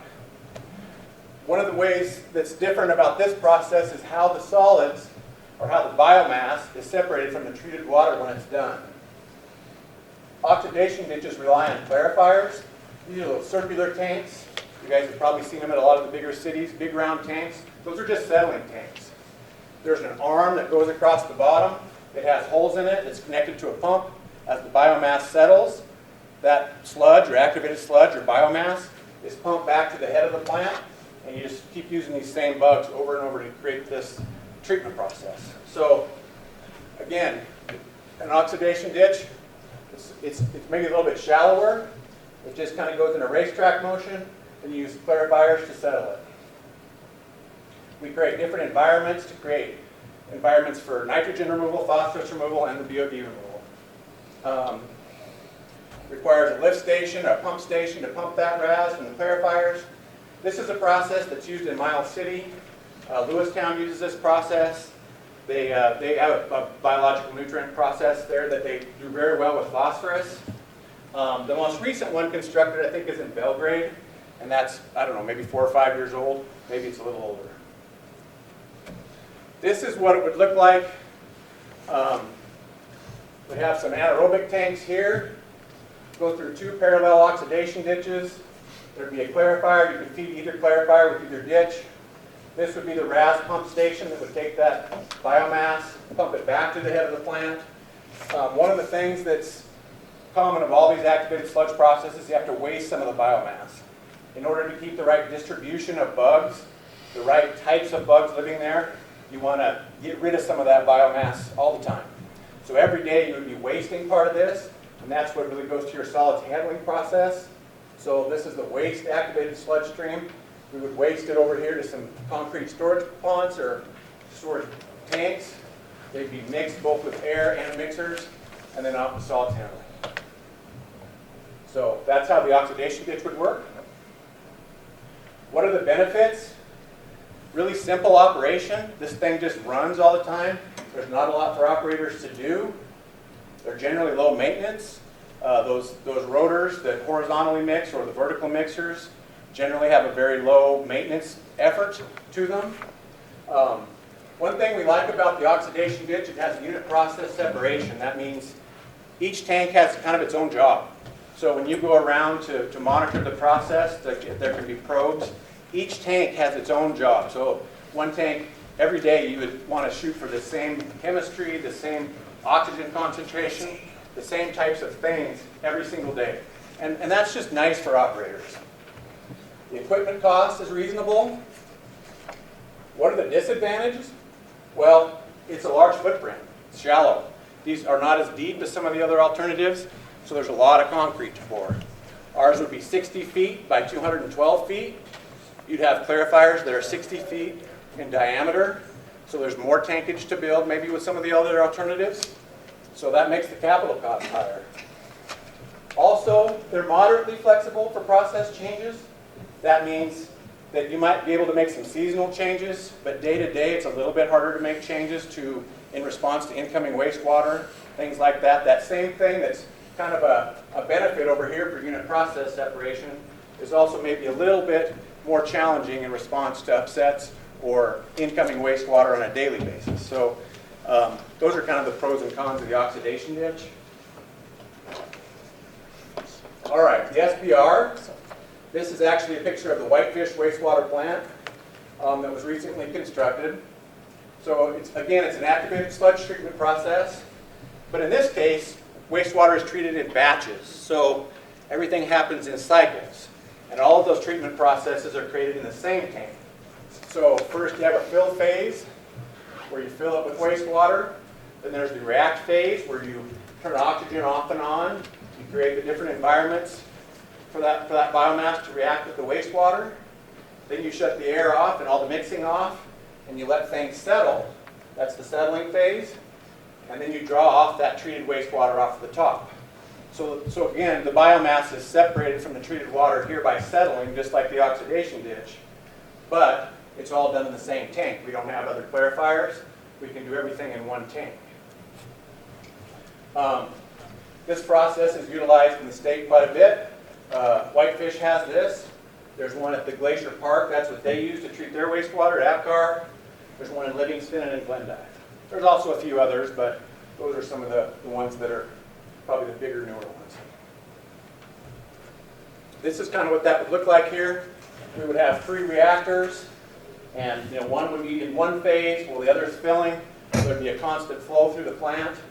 This process building here would include things like some of the valves, the blowers, the valves for drawing the water down, all of that kind of process equipment. Again, you would have to waste some sludge every day that would go to these concrete sludge storage tanks and off to the solids handling building. All right, so the benefits, and this is kind of what separates this one here in Lakeside a little bit, is that these are 3 basins, each are 67 by 67, a little bit smaller footprint.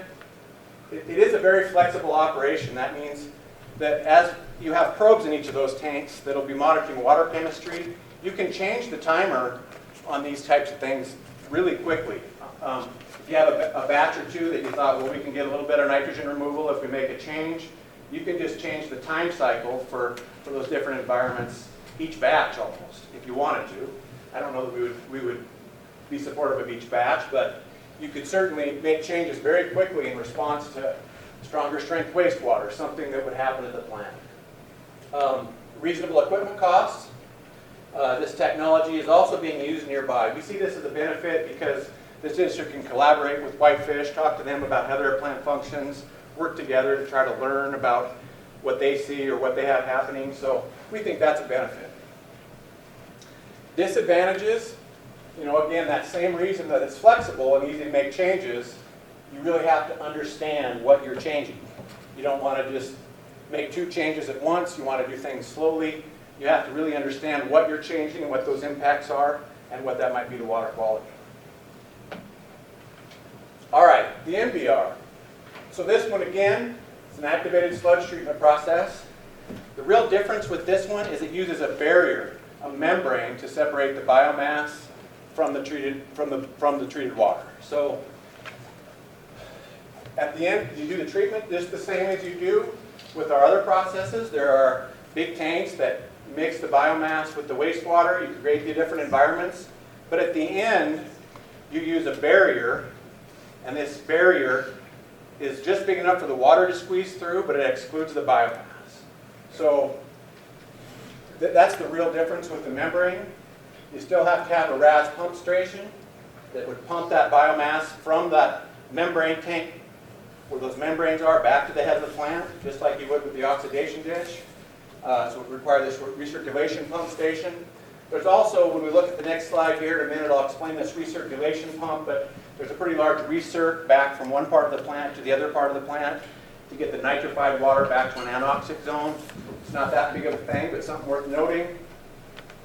This process is used in Big Fork, in Butte, and in Big Sky. So this is another one. We did a couple of smaller plants in Craig and Wolf Creek, and those provide very high quality effluent as well. So another good process here. So again, this would be the treatment trains. We would have some anoxic and anaerobic tanks here. These would be the tanks that would hold those membranes. And those membranes would be what separates the solids from the biomass after it's gone through the treatment process. Just like the other processes, each time you would waste some of the biomass back here to one of these concrete sludge storage tanks and off the solids handling. So kind of a long, thin process here. Again, this one's a little bit nice because you create some different environments that have one job. But the solid separation would be a little bit different than in the other processes. Filtered rather than settled. This is just to kind of bring that home. This is what those membrane cartridges look like. It is a little bit energy intensive because not only is there air used for the process, but these are scoured with air all the time to kind of clean the face of those membranes. And that takes a little bit more energy. And these also have to be chemically cleaned. So all the time during the plant operation, there's usually 1 or 2 banks down that are in some kind of a chemically clean. You back pulse them. You send some fluid backwards to kind of push those membranes back open again. And then you chemically clean them so that they stay in service. And that has to be done pretty often with each bank so that you oversize things so that you can always be cleaning some of the other things. So that's a little bit of an issue. That's why there's increased maintenance costs and efforts. There's scouring and chemical cleaning. A little bit higher operational complexity just because you always have to have this rotation and cleaning down. Also, when there is an issue, you have to have a place to store the wastewater because when you can't get the water through the membranes, there's really no place to put it. One of the other issues is that it has a 10 to 15 year design life. So membranes, they just won't last the whole 20 years. Manufacturers will tell you membranes will last 10 to 15 years and then you'll have to replace them. So you have to account for that in your own end. Sensitive to system upsets.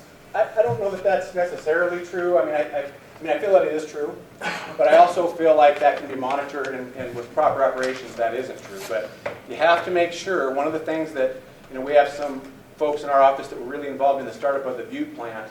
And it took them quite a while to figure out how to balance these things and keep that wastewater and that biomass filterable, because that's one of the things that is very, very important.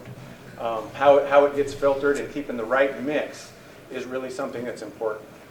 One of the benefits to this type of process is that you can run a really, because it doesn't have to settle, you can operate it a little bit differently and you can have a higher biomass concentration. So in other processes, when you run the biomass too high, grow too many bugs, they don't settle very well. Well, here you're trying to filter it so you can actually grow a lot of bugs. This kind of started in some of the places on the West Coast where they just had little postage stamps and their towns were growing and they needed to be able to treat more, so they put this kind of technology in clarifiers, used those as reaction tanks, and gained themselves some more capacity. So, we made just kind of a summary here. Capital cost, the oxidation ditch is about $28 million. The membrane bioreactor is about $26 million. The SBR would be about $18 million. That doesn't always turn out that way. And I think one of the reasons it does here is just because the ground improvements needed. We can concentrate those more below a smaller footprint than a bigger footprint. The SBR would be, it's the deepest one, so it has the smallest footprint. Annual M cost, oxidation ditch is the winner there, but the SBR is just a little bit higher. MBR, because of all that air, all that oxygen, all the blowers, it's quite a bit higher. Operational complexity, the oxidation ditch is the lowest, so we like that. We kind of put the SBR at medium. The MBR high, although it's mostly due to always having to clean and some of the maintenance that has to be done with that. Operational flexibility, probably not as big of an issue, but the oxidation ditch and the MBR are probably kind of in the medium category, where the SBR is probably in that high operational flexibility range. So that's kind of how those compare. Which one has the cleanest water output? Well, we compared them to all the same water quality effluent. So in talking to people, we said we want it to be the same. Yep. So I think, the SBR, we have this shown as the SBR. Really, to your point, this would be all of these processes. So I think we kind of went over this. This is just a function of math. This is what it would be doing today based on versus the lagoon, and I think we kind of went over this, but up to 900,000 gallons a day, about 75 pounds of BOD, 75 pounds of total suspended solids, 60 pounds of nitrogen, and 9 pounds of phosphorus. So kind of a big change from what the district is doing today, but obviously, as you see, it's coming with a big price tag. So, all right, solids handling. What is the solids handling process? I think I kind of explained that every day you want to waste some of that biomass and get it out of your system to keep the right bugs, the right balance. One of the things that the operators will learn to do is to look at that biomass through a microscope and take slides, and they'll blow that up. And they'll be able to look at the different distribution of bugs, of when it works good, when it doesn't work good. And they'll learn things about how to operate their system and how to waste out of this treatment process. So the solids process is really just sludge biomass that you waste out of the process every day to try to keep things healthy. And then those solids, we just included one thing here today to talk about because it was kind of just all the directions that everybody seemed to want to go. We wanted to get the solids through the process, out, and hauled off, so not on site very long at all. So we provided tanks that were sized for about 14 days. So 2 tanks, 7 days each. That allows, really we think every day you should waste, every day you should be running the press, getting some solids off site. But we recognize that things like Christmas, holidays, large maintenance events, different events can happen where operators might need a little bit of a break. So we have 14 days storage time in these tanks. After going through these tanks, you would draw the sludge off. It would be fed through some special equipment, and it would be mechanically dewatered to about 16-17% solids. That's kind of the equivalent of Play-Doh balls. If you were a kid and you played with Play-Doh, that's kind of what that is the consistency of. So that's what we're going to talk about here today. Here's how that would go. We would waste some of that waste activated sludge from the treatment process to this aerated concrete tank. It could be stored in there until the operators were ready to run the press. A pump would pump it to the press. On the way, we would inject polymer. Polymer is just a coagulant that would make these kind of solids ball up into balls that you can separate from the liquid. The liquid would be pumped back to the head of the plant and start the whole treatment process over. The solids would be run through this machine, mechanically dewatered, and loaded up into a truck. There'd be a kind of a sensor on the truck that would let somebody know when it was full. It would sound an alarm or notify operators. They could drive that truck to the landfill and dump it. So that's how that would work. This is kind of a photo of just what these storage tanks would look like. These are bigger than the ones Lakeside would have, but it's a drop tube here with some aeration in them. We would also have some submersible mixers. Air is more expensive to mix with than mechanical mixing, so we would have a combination of both. But we would try to keep at an oxygen level of 2 milligrams per liter. These tanks would share a common wall with the treatment process just to save money. We'd also be able to, at times, we could turn this air off and the mixing off, settle solids to the bottom intermittently, probably before we turn the presses on, decant some of that water off the top, take it back to the head of the plant. That further concentrates your solids and makes it a little bit better for pressing sometimes. I think the thing to note here is that the solids storage alone is about $2.5 million. The dewatering part of it, again, I think we've kind of gone over this, but this is what a PW Tech is, the one that we show here, and this is one. There seems to be a lot of these in Montana. They work quite well. This is what Kalispell uses also. The flocculant, which would be the WAS, and the polymer would be mixed in this flocculating tank here, and then it would go through these press. The press just squeezes the water out of that stuff. The water drips down into a tray. That water goes back to the head of the plant. So it's really kind of a simple process. It doesn't have to be babysat too much. You just start it, wait. When the truck is full, you can come back. I mean, obviously you have to monitor your polymer. You should check on it intermittently, but it's not something you have to sit and watch for hours. The filtrate water goes back to the head of the plant. It goes back to the headworks, so it would just go through the whole treatment process again. Sludge would be discharged into vessels and then hauled off to the county landfill. So, again, there's a lot of these in Montana. I guess Kalispell, Missoula. We put one in Miles City here not too long ago, but it works very well. So, all the solids handling together, it's about 5.2 million. And this is where the board is going to have to do some thinking here as we go through the process. Kind of just to operate the solids handling process is kind of a base cost at today's flow of maybe $96,500, you know. And that's just to operate just kind of the base stuff.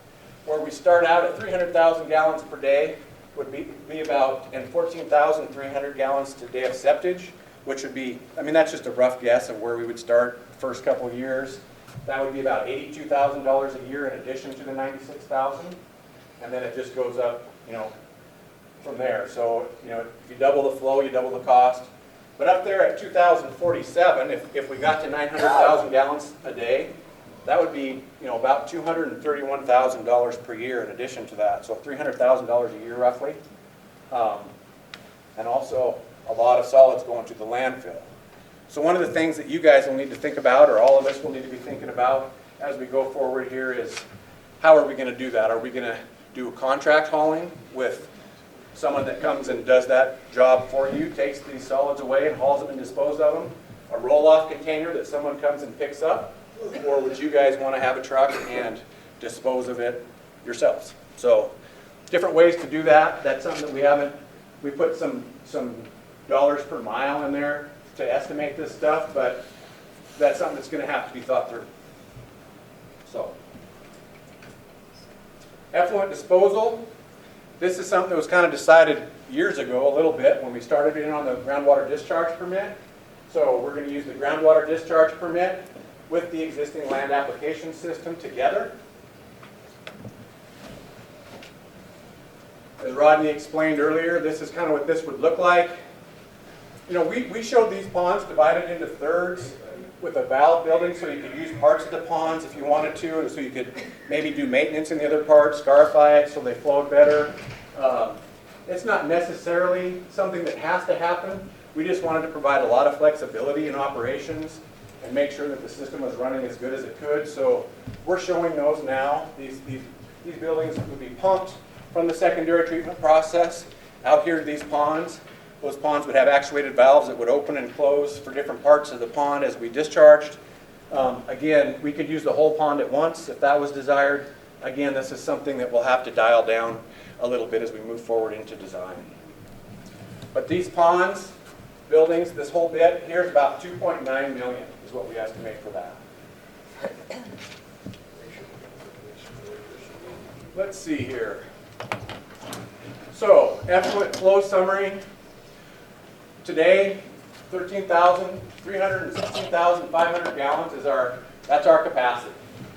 We're limited in storage, wintertime storage, that's the issue. With the groundwater discharge, we add another 200,000. There's a slight bump in the groundwater or land application from 316 to 343 just because of the rules and the way water has to be stored through the winter.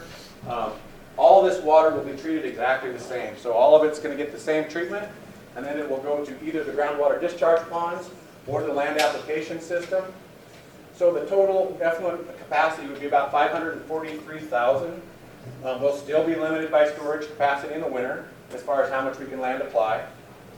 And you know, there may be just a little bit of a bump because of the nutrient removal that we'll be getting. How much you can put on crops is based on the nutrient load, nitrogen mostly. And of course, we'll be taking more nitrogen out, so we could see a little bump there. I don't know if it's worth going through too much on that, and it's probably not a lot very significant. Kind of comparing the 543,000 to our flows. So we have 10-year and 20-year flows, and these are just approximated based, again, on the crystal balling and the guessing of what might develop and when it might develop. The winter time in 10 years would be about 553,400 gallons. The summertime, again, it peaks in the summer here, but that's kind of the months of June, July, and August. About 650,000 gallons per day, with a max month, which seems like it's always in July, of about 716,000 gallons per day. If we leapt forward, which this approximates this pretty closely, the 10-year average. So, you know, just something to recognize there. 20-year design flow. Obviously, these go up quite a ways. That's harder to guess. 20 years is much harder to guess than 10, I think, just given the way that things develop. So, again, uncertain on what that 20-year flow would be, but that's what we have based the plant on, is an average of 900,000 gallons a day in order to compare alternatives here.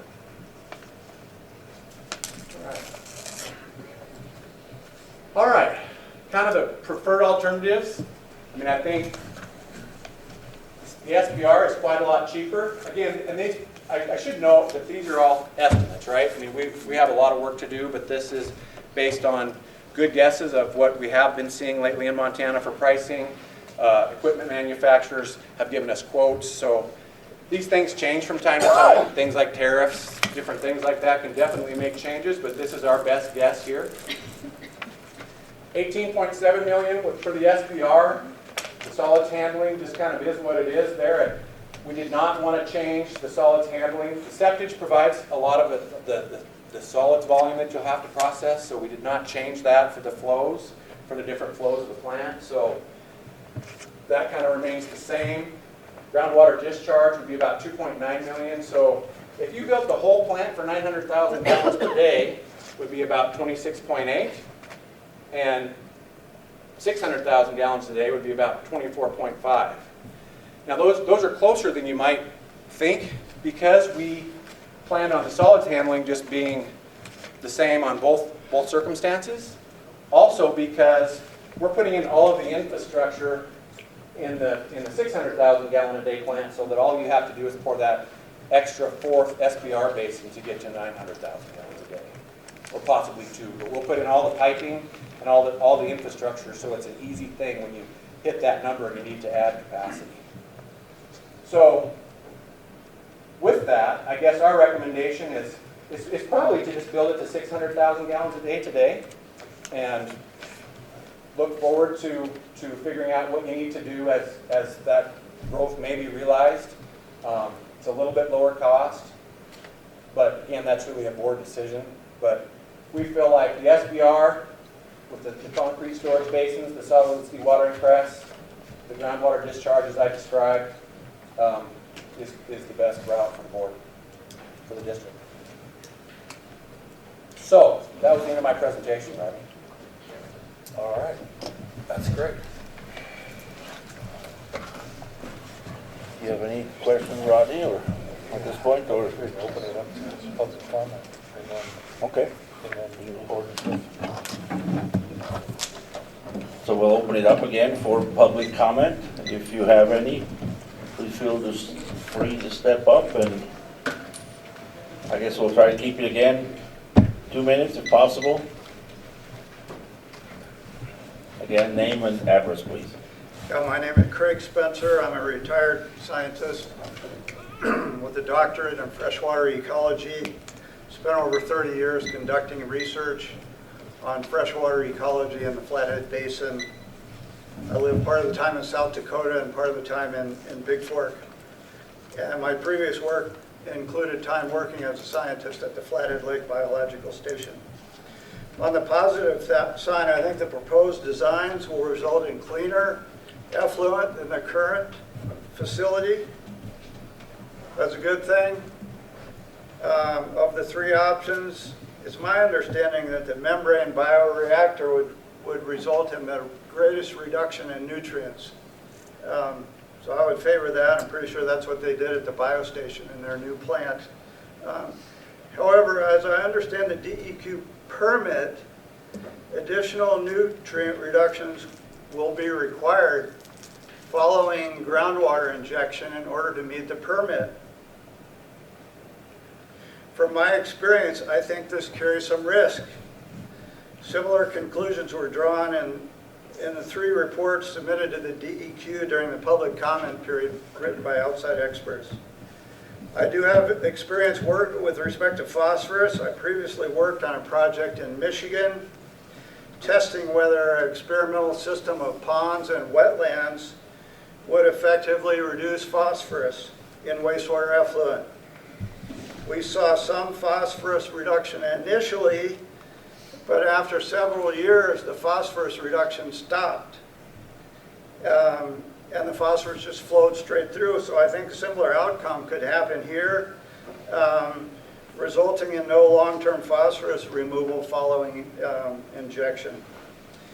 The other concern raised by the previous outside reports is that the existing site includes a network of interconnected wetlands and sloughs that will likely result in the ejected effluent flowing rapidly through these waterways, thereby reducing the likelihood of nutrient removal. Can I just go for a little bit longer? Okay, let's wrap it up quickly, okay. please. So where does that leave us today? I think there's risk that the proposed groundwater injection will not achieve the desired results. And I think the risk of failure will increase rapidly as the plant ramps up to treating 900,000 gallons per day. Along the way, I think we're gambling with water quality in Flathead Lake. So I have 2 suggestions for the board to consider. First, to consider other technologies that will achieve the required nutrient reduction without involving treatment in the ground. Those technologies do exist. Secondly, looking for a different effluent discharge site, either elsewhere in the valley, or like they did in Lake Tahoe and Lake Washington, they pump the effluent outside of the basin. So this might involve pumping it down below Kerr Dam. This wouldn't just be Lakeside, it would be involving all the communities to get together to pump it either down below Kerr Dam or outside the basin. Thank you. Thank you very much. Any other comments?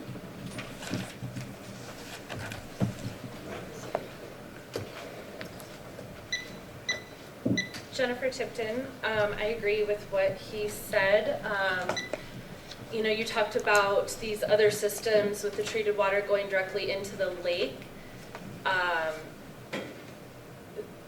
Here, you say dilution is the solution. Well, here, it doesn't really work like that. It's not a river that's just flowing and diluting and, you know, it's like going to bioaccumulate in that area. My well is 1,000 feet from where you're discharging that water, so that is a great concern to me. In your testing, one of the test wells, you know, it moved 7 feet per day.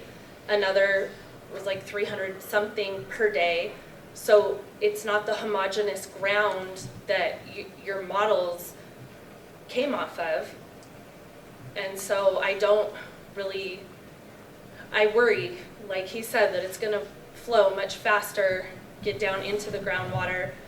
I also have some questions that I'm not sure if you could answer for me today, but so your permit gives you 200,000 extra gallons per day in wastewater disposal. 100,000 of that was promised to Flathead Lake Club. So with that, the irrigation, you know, you're obviously going to still have to continue irrigating. So through the winter, I'm assuming you'll still have to store water in the ponds. So with the issues of the soil liquefaction, the earthquakes in the area, you know, I'm very concerned with those aging ponds. Are you going to do ground improvements on those, remove the sludge, line them so that you can continue to use those through the winter? I mean, otherwise I'm really concerned about leakage into the groundwater there in the area right next to my well. One more question if I could. All the pictures there showed that the systems were in the open air, you know, the SBR, the MBR, they're all open to the elements. I'm just curious if that's what your plan is for those. Thank you. Yes? Or? Thank you. Okay, thank you.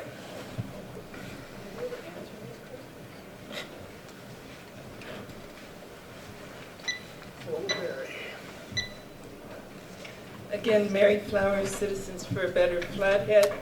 I want to agree with the previous speaker who referenced the fact that the membrane reactor is a more effective nutrient remover, and even more effective than that is your reverse osmosis.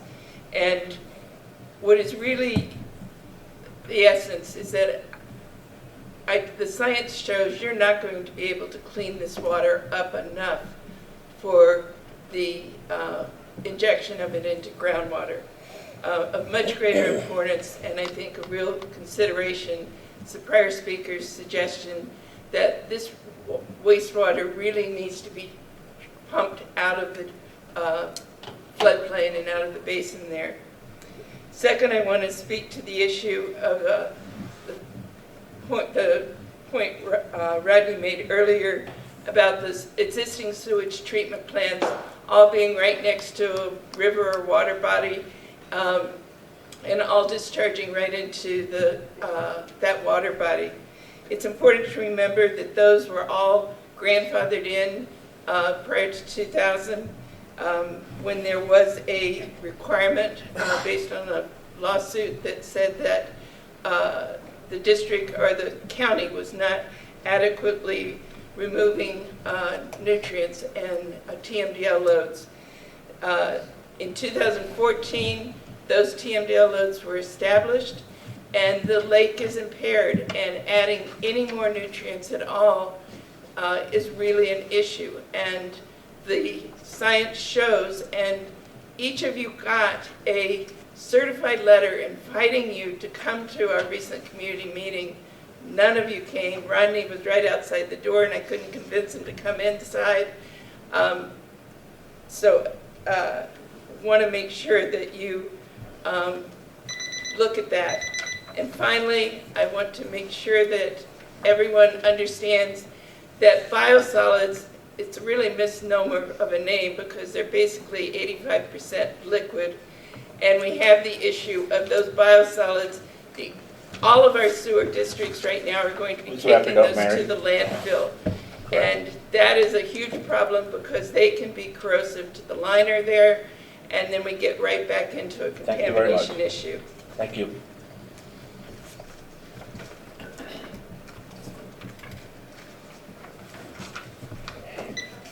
Oh, sorry. Cameron Dexter with Citizens for a Better Flathead. I'm going to reiterate the concerns of my fellow colleagues and the expert hydrogeologists that have been here. I'm also going to say we did send you all certified letters that you signed for, and we got your signatures back in the mail. So we all, oh, I saw yours, Mark. I have it on my didn't desk. sign it. Well, you've all been invited to that community information session where Dr. Rick Howard did an incredible presentation that even I could understand as a very non-hydrogeologist person about the effects on this aquifer and the lake. Earlier you mentioned that the sequencing batch reactor, an SBR, was a great concept back in its day. Well, now it's like the lowest form of the board, sorry, not to specify you, Mark.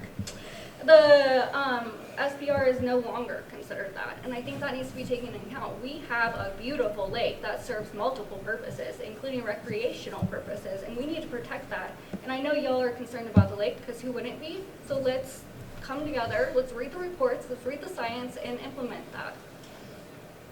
I just would really implore you to read those hydrogeologist reports that I know you have been sent.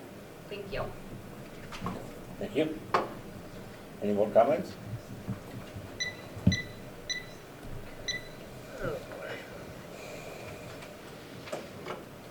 My name is Mark James. I'm the Assistant General Manager for Evergreen Water and Sewer District, and I'm here on behalf of our Board of Directors in the district and the community of Evergreen to show our support for Lakeside and for the septic treatment facility.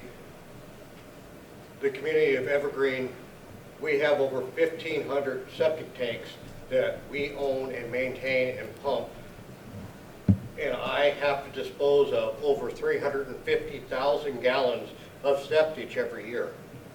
Currently, right now, that septic waste is going untreated directly east of where their plant is, directly into the ground. Untreated and everything. Going to a septic facility, being treated, you're removing that nutrient and those contaminants from that that shallow unconfined aquifer. Not just a benefit for you, for the lake, it's the community as a whole, it's the entire Flathead Valley. Evergreen is part of this community along with you people. I was born and raised here, my family's been here since the 30s.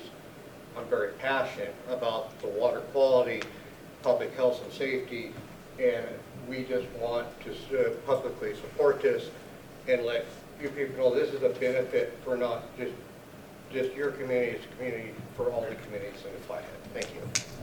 Thank you very much.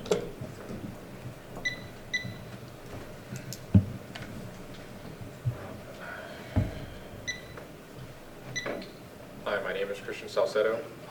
I am from Kalispell, and I am just really, as everybody else is worried, this is partial purification of septic being released directly into water. I'd be better, it would be a better situation if it was maybe all being dumped into land. That way it could be technically landlocked in there, and then you could have some natural filtration, and you wouldn't be introducing potentially bacterial and viral issues into free water. It seems like you guys have dug yourselves into a rock and a hard place with buying this location for the septic facility before doing tests to find out whether or not you could put in proper pools in there in order to drop more stuff. Granted, it's still very close, so it's still not a good option either way. I don't know what made you think that this was a good idea to begin with. I would like to find out if you guys could potentially do reverse osmosis, because at this point I'm going to have to create a system for my own personal home. This is not an option. You are going to be introducing disease into the Flathead Lake, period. It's not a yes or no, it's partial, not full purification. And, you know, I don't know how you guys can make this an acceptable option. With the revelation that the other places, the other septic facilities were grandfathered in and they resulted in potential damage, and you still want to go forward with this because of limitations of money, I'm assuming, which I know is the rock and hard place that I spoke of already, and that you guys have been trying to find the best solution for. I do understand that, but this is a Band-Aid. This is going to result in an ecological destruction of Flathead Lake. There is no other way around it. Unless you come up with reverse osmosis, which, by the way, would also fix PFAS, which is a huge issue in Kalispell right now. Thank you very much. Thank you. Thank you. Cool. With that, we'll let one more speak. One more, I'm sorry. Mr. Chairman, members of the board, Steve Martinez, thank you very much. Mr. Olson stated in his comments that there was capacity at the current facility now to accommodate uses and some amount of growth. Because of the concerns about the science of phosphorus and nitrogen going into the lake, even though there's a wonderful presentation and those numbers will be reduced significantly, they will still end up in the lake. And we will have algae blooms, etc., that will result or possible increased degradation of lake quality. Because there is currently excess capacity, can we please put phase 2 on hold until we can work with the county and others interested in this project to see if we can find a site for this expansion that is not in the aquifer of the Flathead Lake? Please consider that. Thank you very much. Thank you. Margaret Davis, resident of Lakeside. The option that has not been introduced is the potential moving of a brand new plant, of which we've heard some great options, to a site that is not as vulnerable or does not pose a risk to an economic and irreplaceable asset that is a hallmark of this community, the largest lake west of Mississippi. To actively take on the risk of degrading that asset seems short-sighted. And the option of possibly purchasing adequate land for an alternative site seems appropriate to be considered by this board. Thank you. Thank you. With that, we close the public comment period. Are there any questions from the board or any questions for the engineers for the board?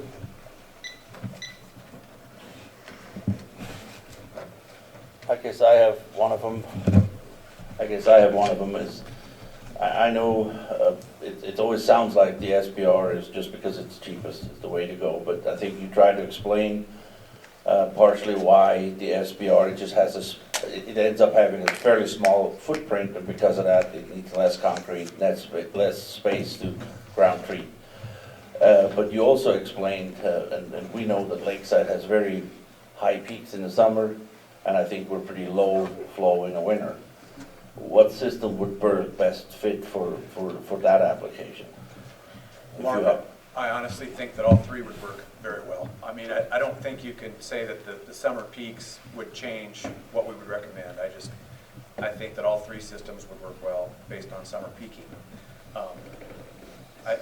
The SBR being fiscally responsible. It's just the cheapest way to treat down to those levels.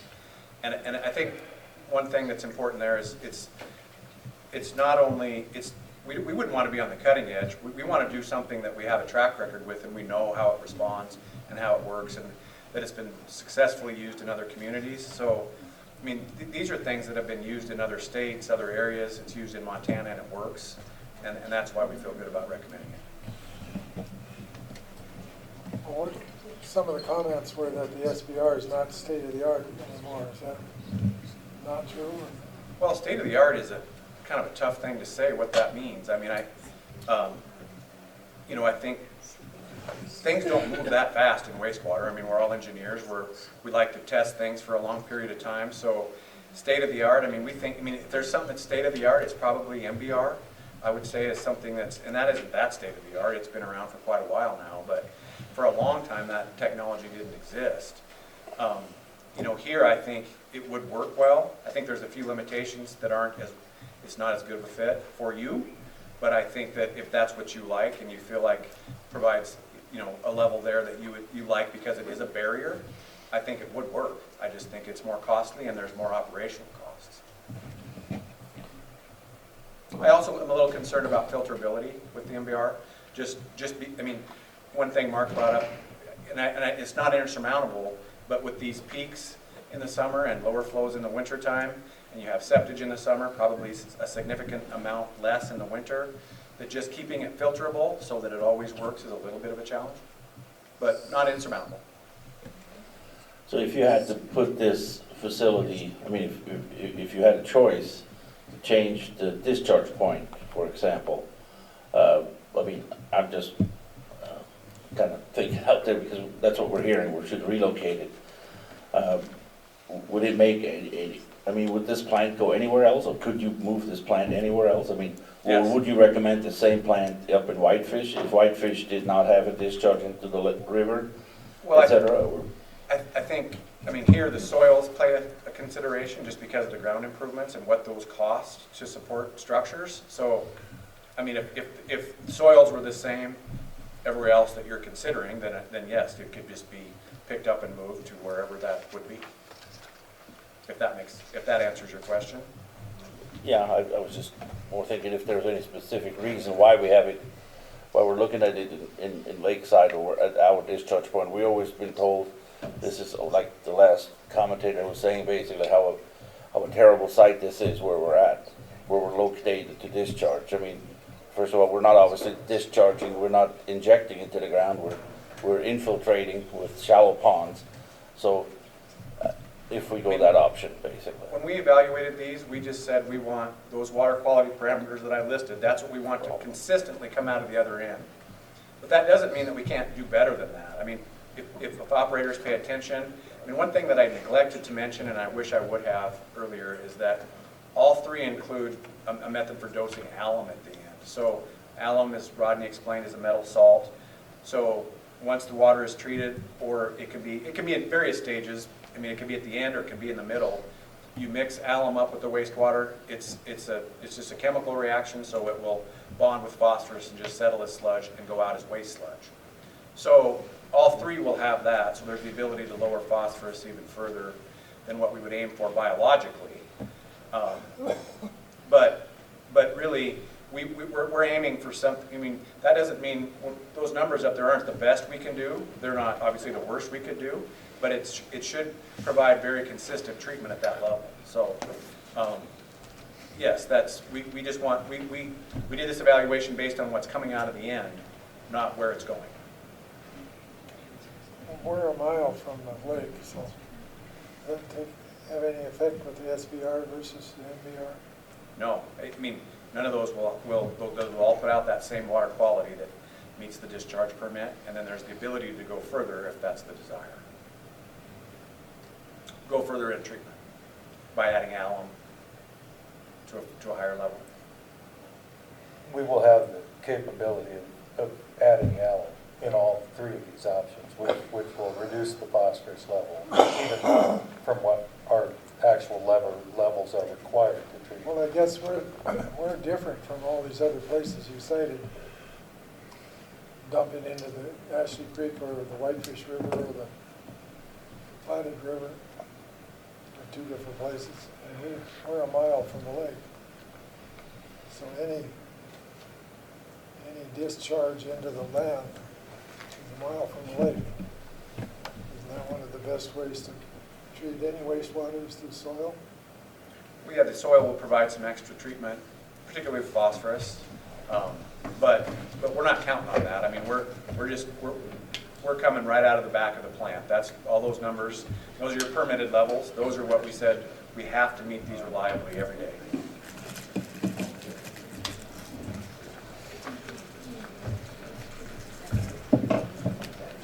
I have like just one major concern here. Sorry, let's qualify. It's the board's discussion with the engineer at this point. Phosphorus is a natural. It's the board's discussion. Please, sir. Please, sir. Oh, please, you're his son. Calm down. Hey, if you can't, you're gonna have to leave if you can't abide by things. Jim, go ahead. I was just still concerned about the difference between those that discharge into the waterways and tributaries of the lake. And ours is not a high volume discharge. I think it's considered a mile from the lake, and any water that goes through that soil is purified even more. Yeah, and I feel like that's true as well, but like I said, we're just not counting on that soil. It will do some things, and because there is distance between the groundwater level and where the bottom of those ponds, but we're just not counting on that treatment. So it will be better than what, in terms of phosphorus particularly, of what the end of pipe would be coming out of the plant. It's on. The DEQ and our permit level, Jim, is not looking, it's what comes out of the plant is our DEQ permit level. The ground does have If you some. want to meet that level, and it seems like the discharge into the waterway is significant, it seems to me, even though we didn't put the same level of quality of wastewater. Seems like it goes right into the waterway. It's not as good as going through a mile of soil. I would agree with that. Usually the limits are stricter when they discharge right to the water body.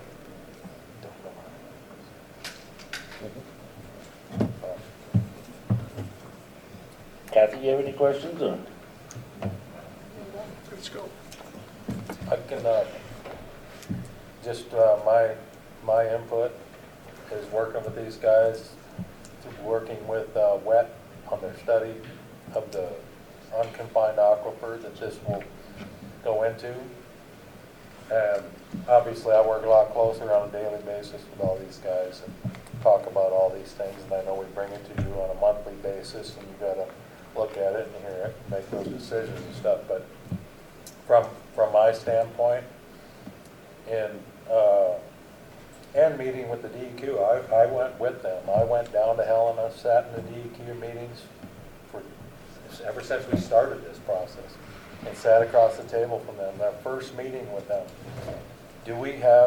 is a groundwater discharge permit possible at this site? And if it's not possible, we will not even go down this road, right? So we had thorough discussions with the DEQ. They required WET to go way and above and study it longer. If you were to look at other discharge permits in the state, in what they've had to go through to get their discharge permits, in half the time that what we went through and the money we went through to study to get this discharge permit and get it at these levels. And when they're recommending something, it can be said, oh, it's just a cheaper, the SBR is just cheaper, right? I mean, it's real easy to focus on it, right? And granted, it is. But I have toured the Whitefish plant twice. We went to Livingston and toured the Livingston plant, which is right on, Mark went with on that, our operators went with on that. It's right on the river. We've seen how these things operate. We've watched them. We talked to the operators. We talked to the managers of those locations. We wanted to make sure that this type of a system can meet what we need to do to meet it. I have hammered these guys on this. I'm like, these are the levels we got to treat to. Can we hit this with this plant? Is that going to be a good plant to hit this with, like when that's an SBR, right? Oxidation ditch, it sounds, to tell you the truth, we've all talked about that. We would love to do an oxidation ditch just because of the simplicity of it for the operators, less operational cost. But it's huge. And so when when you think of putting the footprint of an oxidation ditch out there and all of the ground improvements you have to put to build that oxidation ditch, because all the concrete, it just doesn't fit that location. And so, yes, we could do it. We could do it. We can make it work. But I'm just telling you from my standpoint, I feel that we could build an SBR out there, a 600,000 gallon a day SBR plant with a common wall to be able to expand that in the future to 900 if and when we even get to that point. I mean, look at what 2007, 2008 did when the crash happened. We thought we were going to, right? All of a sudden, we just stayed the same for 15 years, right? So you don't never know. But I think a 600,000 gallon day plant, SBR plant with the alum capability to knock that phosphorus level down even more than what the plant puts out is a fantastic option. And that's just me. You guys still can. We'll work whatever you guys decide. I'm just putting my 2 cents into that. I think one of the options also that we need to understand, even if we decide now, and I know we need to make a decision to move in with an SBR system, there's still options that we could add. What's the light? Ultraviolet? No, UV light. Yeah. Disinfection. Disinfection at the end. If we, and it depends a little bit, I guess, where we're going to end up financially. I mean, are we going to get additional grants, potentially, any loan forgiveness, etc. that could help us, or if we find other funding that would somebody wanted to help us with to treat the sewage either additionally or, like you said, disinfection, we can always add that. So, and that's again for all 3 systems. It really, we could add those things for all 3 systems. So to us, it really is one way or the other at this point, other than the cost is obviously substantially lower for the We'll SBR. definitely leave a wide spot in the road where you could add a tertiary treatment system of some kind, whatever that may be, if that's effluent filtration, through membranes, through sand filters, through, upflow filters, that kind of thing, or like you say, UV, things like that. There'll be space for it to add as things progress. I think at this point we just see that we could move ahead because we've been held up and held back for so long that I hate to push the board, but you guys have any more questions or?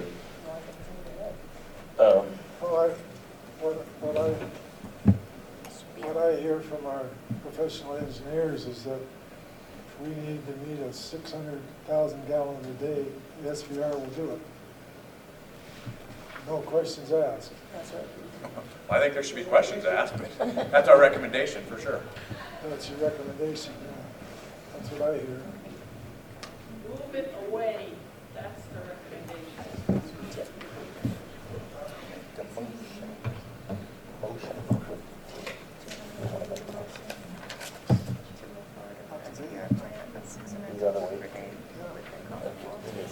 Mark, could I ask a question of the engineers?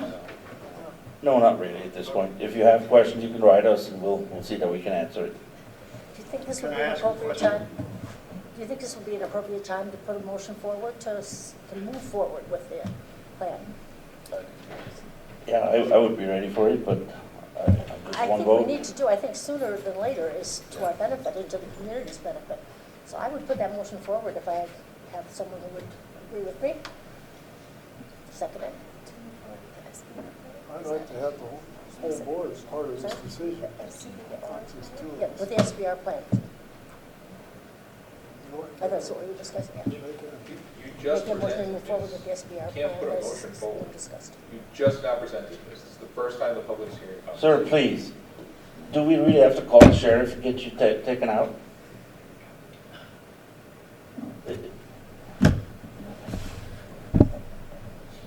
Well, somebody's got to second it or not. Or Do you want to second it? who's gonna- I mean, I can second the motion.